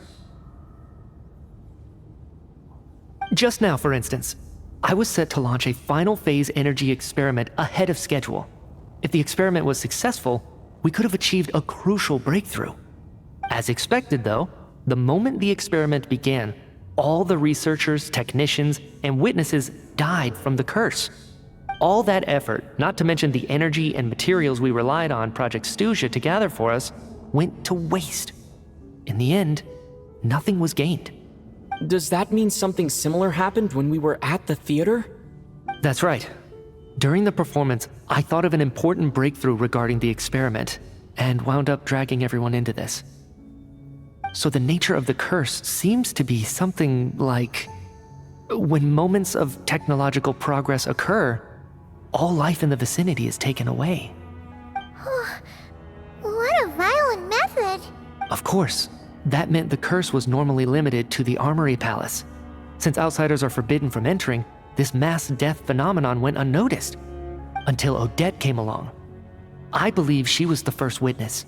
The curse of death was triggered just before she infiltrated the Armory Palace that day.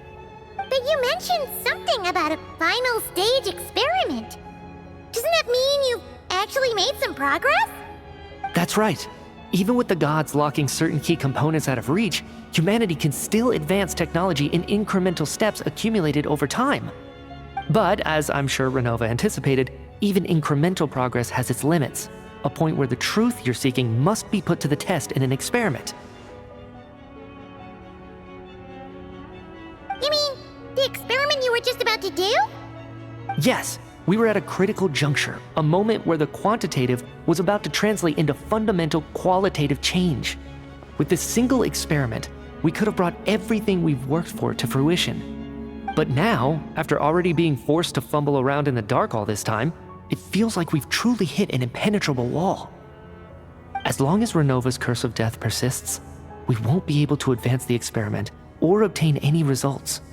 And with Project Snezhnaya having been in effect all this time, at our nation's current strength, repeated trial and error is simply unsustainable. Only by eliminating Renova first will it be possible to continue advancing our plans. But she's the ruler of death! She can just kill whoever she wants, right? That's gotta be the scariest power ever! Is it even possible to beat her? We'll see. But one thing's for sure. She definitely can't just do whatever she wants. The best proof of that is me, standing here, very much alive. You're saying...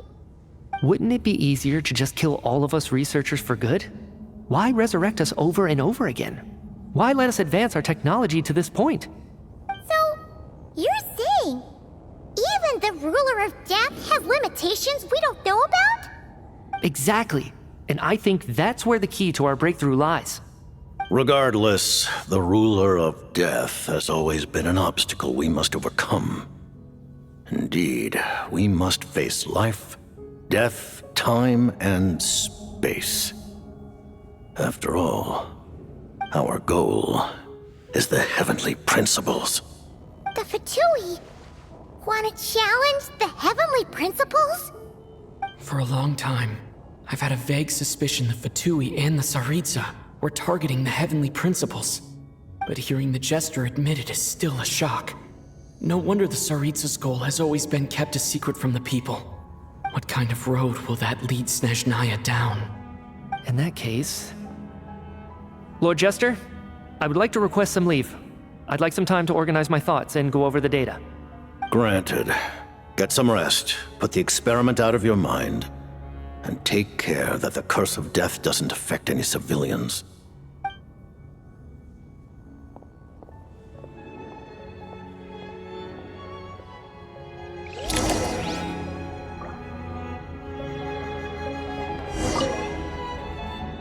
While there is yet time, allow me to offer you my hospitality, honored guest of Snezhnaya.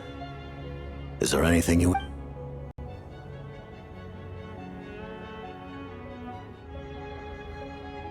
I remember hearing the term Mistleton from Columbina. Yeah, Paimon wanted to ask about that when the name came up just now. What is it? Paimon's heard of Project Snezhnaya, but not this one. As you know, Project Snezhnaya is a series of measures enacted to consolidate our nation's resources, the greater purpose of which is to serve Project Mistleton. Many of the things you have encountered thus far are essentially for the advancement of that project. This includes the Kuvaki Experimental Design Bureau in Nocturne. Researching Kuvaki was merely a facade. Its core objective was to use local resources and research findings to build Mistleton itself.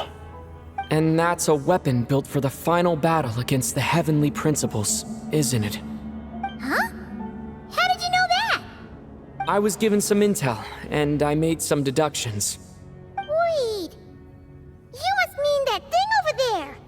Oh, Paimon's gotta take a closer look at this thing. Especially after you guys sent so many people to Nocturne to work on it. Kuvaki alone will not break through Celestia's defenses, let alone challenge the Heavenly Principles. The Heavenly Principles are no doubt accustomed to combating the power of the Light Realm, and elemental energy is simply the power of the human realm, converted to that form by the Heavenly Principles themselves. Any attempt to use this power against its creator would be a futile endeavor. For now, therefore, we have set our sights on the form of energy associated with the Third Descender and the Stellar Linchpins.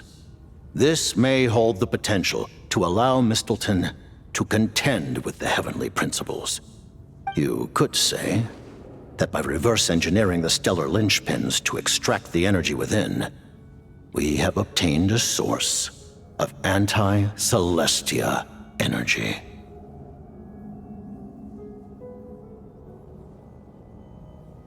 The Kuvaki Experimental Design Bureau, Project Snezhnaya, and the new energy experiments. Huh. So, Project Mistleton is what ties it all together. And it looks like your plan is almost complete.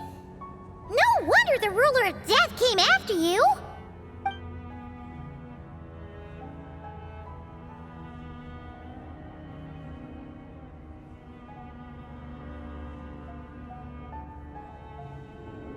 Her Majesty the Tsaritsa has embarked upon an expedition to vanquish a monster. Were it not for this, I imagine she would have been delighted to grant you an audience. Seems like the powers that be in Snezhnaya don't intend to hold my past conflicts with the Fatui against me. The Harbingers have been granted significant autonomy in retrieving the Gnosis. But by the same token, they do not completely represent Snezhnaya's official stance. You read my mind. Speaking of the Gnosis, Paimon's been dying to ask this question since forever. Why exactly does the Tsaritsa want to collect them? Is it something to do with the fight against the Heavenly Principles? The Gnosis will undoubtedly serve as a key bargaining chip when she confronts the Heavenly Principles. Beyond that, you had best ask the Tsaritsa herself. I am not sure if this information is mine to disclose. What do you mean, not sure? Don't you make the rolls? You're the highest-ranking Harbinger! Ugh, never mind. Taking on the Heavenly Principles is something most people wouldn't even entertain in their wildest fantasies. Why is the Tsaritsa so fixated on this? Into that today, civilization is nothing but an illusion. Something whose very existence can be negated at any moment. Our civilization may very well be destroyed in the struggle, but as things stand, the Heavenly Principles could choose to negate our existence on a passing whim. And we must not sit back and accept that fate. Only by changing the state of affairs. Only by overthrowing the heavenly principles can our civilization truly be said to have taken root. Otherwise, the fate of the people of Conria and Hyperborea is a cycle doomed to repeat itself. Accepting potential destruction in return for getting to control your own fate. Furthermore, perhaps this is still somewhat difficult for you to understand. Are you aware that all the rules of this world are made up of curses? Huh? All of them? Paimon knows about the curse of death you mentioned, and the curse of immortality that you and Dainsleif have. Then the birth of the Hilly-Churls, the rules of Natlan's Ode of Resurrection. Those are curses too? Farina's long life seems to stem from a curse placed on her by Focalor as well. Yes. Even a god's love for humanity is a curse the heavenly principles inflicted upon the gods. What? The Tsaritsa has always had ample reason to hate the heavenly principles. If she can seize their authority, she will reconstruct the entire world, and when that time comes, humanity will be completely liberated from curses and lies. Look forward to it. It will be a world beyond your imagination. Though the ordinary people of Snezhnaya may not understand these details, in this frigid land locked in a ceaseless struggle against the environment, in this nation to which the gods have never shown favor, we all believe that standing in solidarity with the Tsaritsa in our shared struggle will surely usher in a new and better world.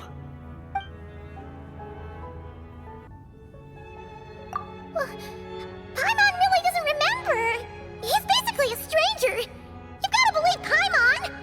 Allow me to explain. The reason Paimon reacted to the anti-Celestia energy developed by the Armory Palace is because she comes from Celestia herself. More specifically, she is one of its creations. Paimon? A creation of Celestia? Oh, right. I was blinded by anger earlier, but thinking back on it, Renova also said that Paimon is a creation of Celestia. But she lacks Celestia's power or authority. As you know, the lunar fragments in Nodcry were pulled down from the sky using Fatui technology. But the first application of this technology was in Conria over 500 years ago. I used this technology upon the heavens, and the response I received was none other than Paimon descending from Celestia. I presented her to the Vinster King, but he took no interest in this gift, nor did it satisfy him. Paimon then took up temporary residence in my palace until, of course, the arrival of the Cataclysm. Wait, Paimon's a little confused. You're talking about things that happened in Conria 500 years ago. You're saying Paimon was there for that? But Paimon doesn't remember any of that. Falling from the sky? Being given away as a gift? None of it! Having lived through the Cataclysm, perhaps you too were burdened with some manner of curse. Although, losing your memories would indeed be the smallest price I've ever seen paid. But it's not just her memory from Conria. Paimon doesn't even know how she spent the last 500 years. She only has memories from the past few years. No matter how hard she tries to remember. What was Paimon like back in Conria? Did she know a whole lot because she came from Celestia? Was she super smart? Unfortunately, when you arrived in Conria, your consciousness was like that of a newborn infant. None could say what kind of being you once were in Celestia. During the time you lived in Conria, Your personality was no different from how it is now. Aw, man! Paimon's plan to get her memories back and become super smart is ruined before it could even start. You know, even though Paimon lost her memories, she still feels weirdly close to you for some reason. That must mean you took pretty good care of Paimon back then, huh? On the contrary, I completely ignored your existence. I was entirely focused on my struggle against Corrupted Tier the Wise. But now, as I see it, it is as if you are the only sane thing that survived that era of insanity. And thus, are worthy of protection. Noted. Man, Paimon's gotta stop projecting friendship on everyone she meets. But, Traveler?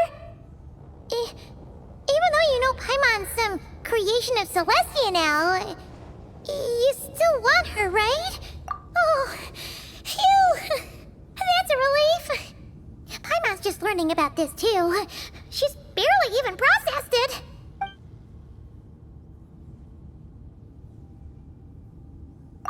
Thank you for telling me so much.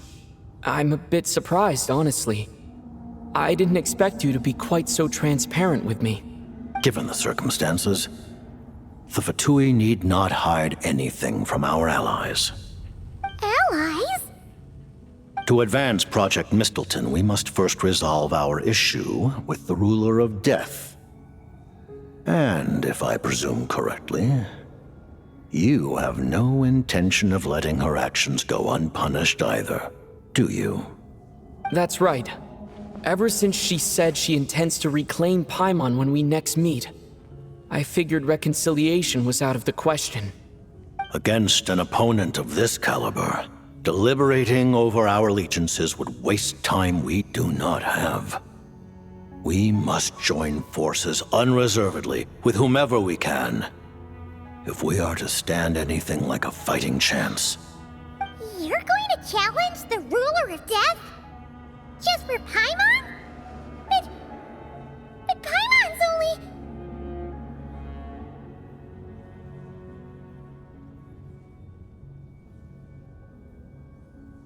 Thank you!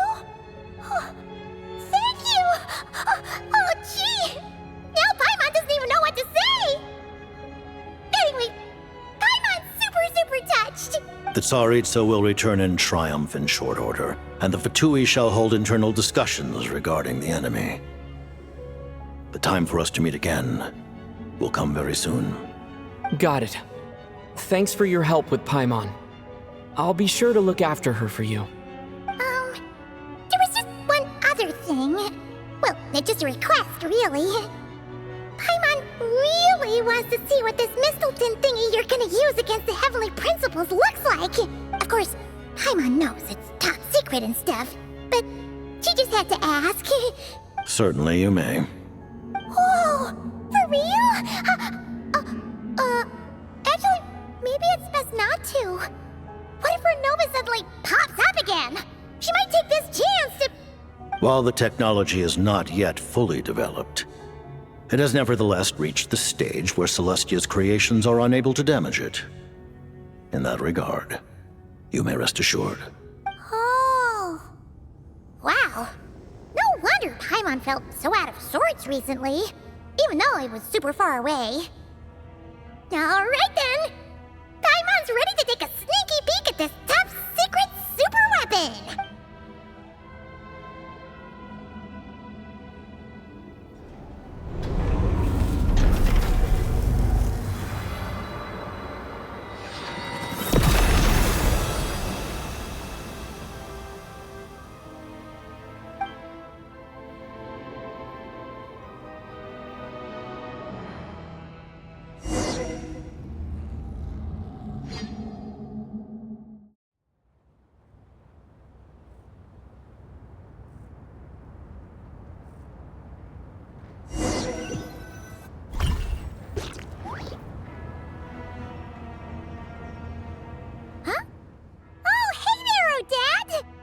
Paimon?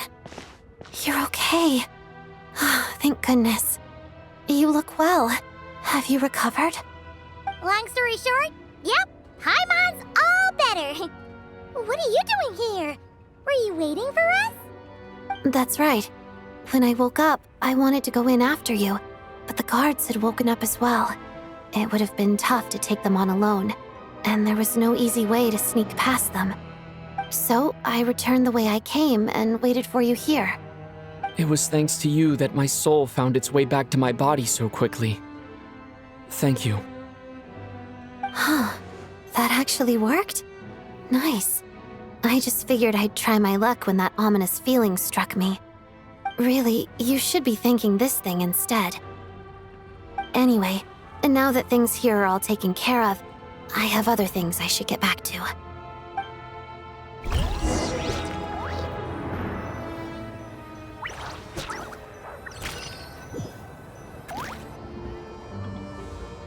Ah, Director Chuganov, you're back. We just received notice that Project Snezhnaya has been suspended, so we've convened an emergency meeting. This is the preliminary plan. In addition to expanding production capacity, we've also discussed feasible layoff plans to optimize revenue and expenditure structure. Our calculations indicate that the factory's profits will increase by at least 30%. Just give the word, Director. That won't be necessary. Leave the energy for those who need it. Whether they use it just to get by or to run a business, that's up to them. Start preparing to halt production and lay off the staff. Make sure the workers are able to land on their feet and that they are duly compensated. Thank you all for your hard work during this time. Am I hearing you right? Why? After all the tough times we made it through, now is exactly when we should start to turn a profit. I just suddenly don't want to do this anymore. Huh. Does there have to be a reason? Iskra, it's time to rest. Dear esteemed members of the Rokot, given the effects of Lelik's radical actions upon our organization's reputation and social stability, a decision has been made to permanently withdraw this codename from use. Considering that Lelik did what they did for the benefit of the people, the Rokot has nevertheless negotiated with the authorities, ultimately securing a waiver for all penalties due to them. Lelik will be suspended for a period of time.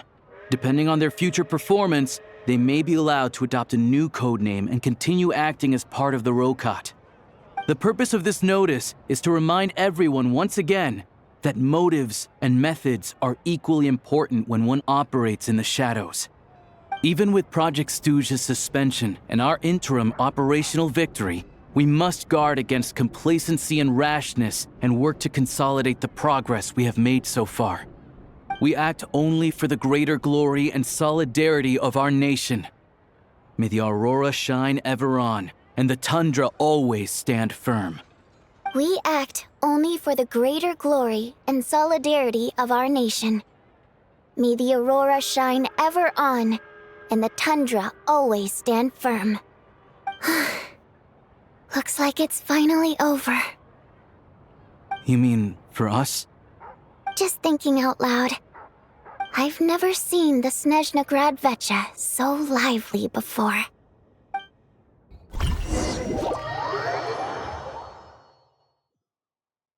I never once thought I'd come here. But I understand everything now, Rosaline.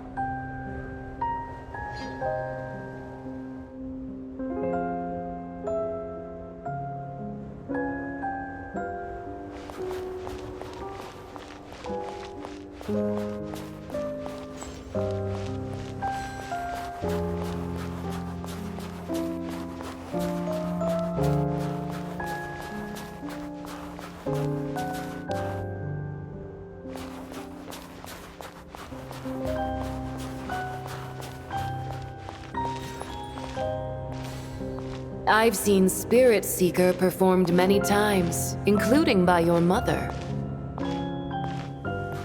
Why do you bring that up all of a sudden? Even though the choreography is always identical, every dancer finds a way to make it her own.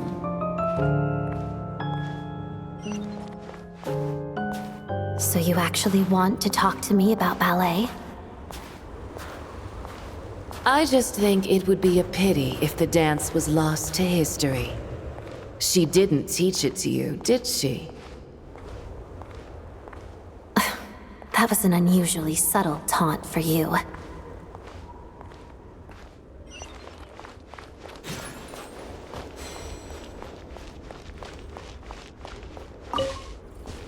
We embraced one another on the snow-swept plains, melting the ruthlessness of time. But when our bodies, in pieces, are cast to the winds, what of our love will remain behind?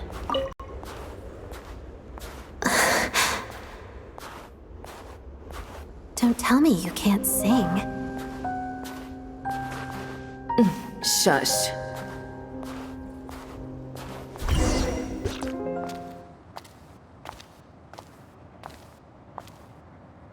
I understand her hatred. The Fatui robbed her of the life she should have had.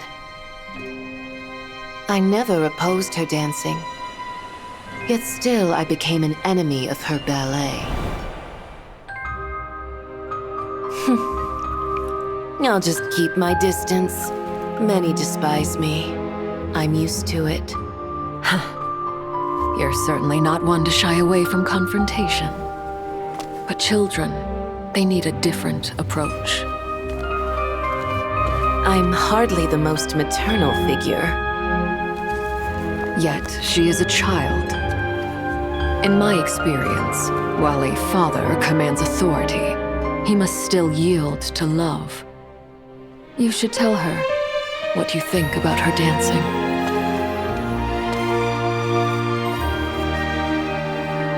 Odette will soon take the stage at the Koralyevsky Theater. This could be your chance. Geonosis secured. It went smoothly.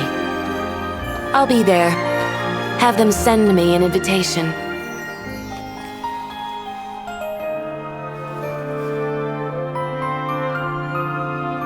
Sadly, things didn't work out.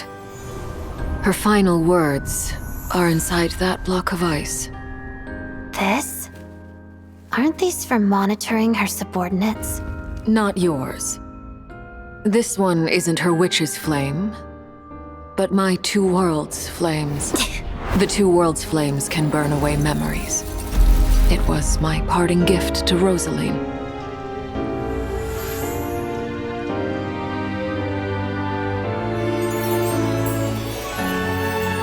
If all goes to plan, she and I will both live to see the Tsaritsa succeed. I believe she'll find peace. But if anything happens to me, she needn't follow in my footsteps. The cryo-energy will fade away in time. Then the two worlds' flames will burn away all memories of the Fatui. She'll be free to dance. She deserves this. I will handle the aftermath.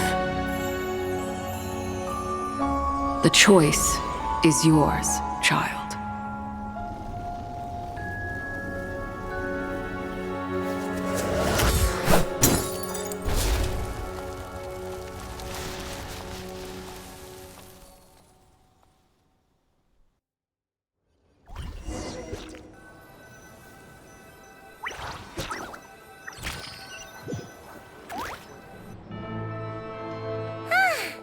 Fresh air at last! Paimon's head isn't spinning anymore, and the fever's all gone. Paimon's finally free to fly again! Oh, it's nice to finally know where Paimon came from, too. It did make Paimon a little nervous at first, but it's such a relief now. Like, who cares if Paimon's a creation of Celestia? She's probably not anyone that important. Probably just the fairy of food and fun or something. And like you said, this doesn't have to change anything between us. You're not gonna just... Hey! Hurry up! Why are you walking so slowly? You've spent the last few days lying in bed and stuffing your face. I didn't think you'd be able to fly this fast. Says who? Paimon's as agile as ever. They don't call her White Floaty for nothing. Paimon originally wanted to check out the bookstores in Snezhnaya, but she's more in the mood for flying around right now, so let's save that for later. Wait! They've got light novels from Yai Publishing House here, too! Huh? And this is Paimon's favorite mystery story from Fontaine!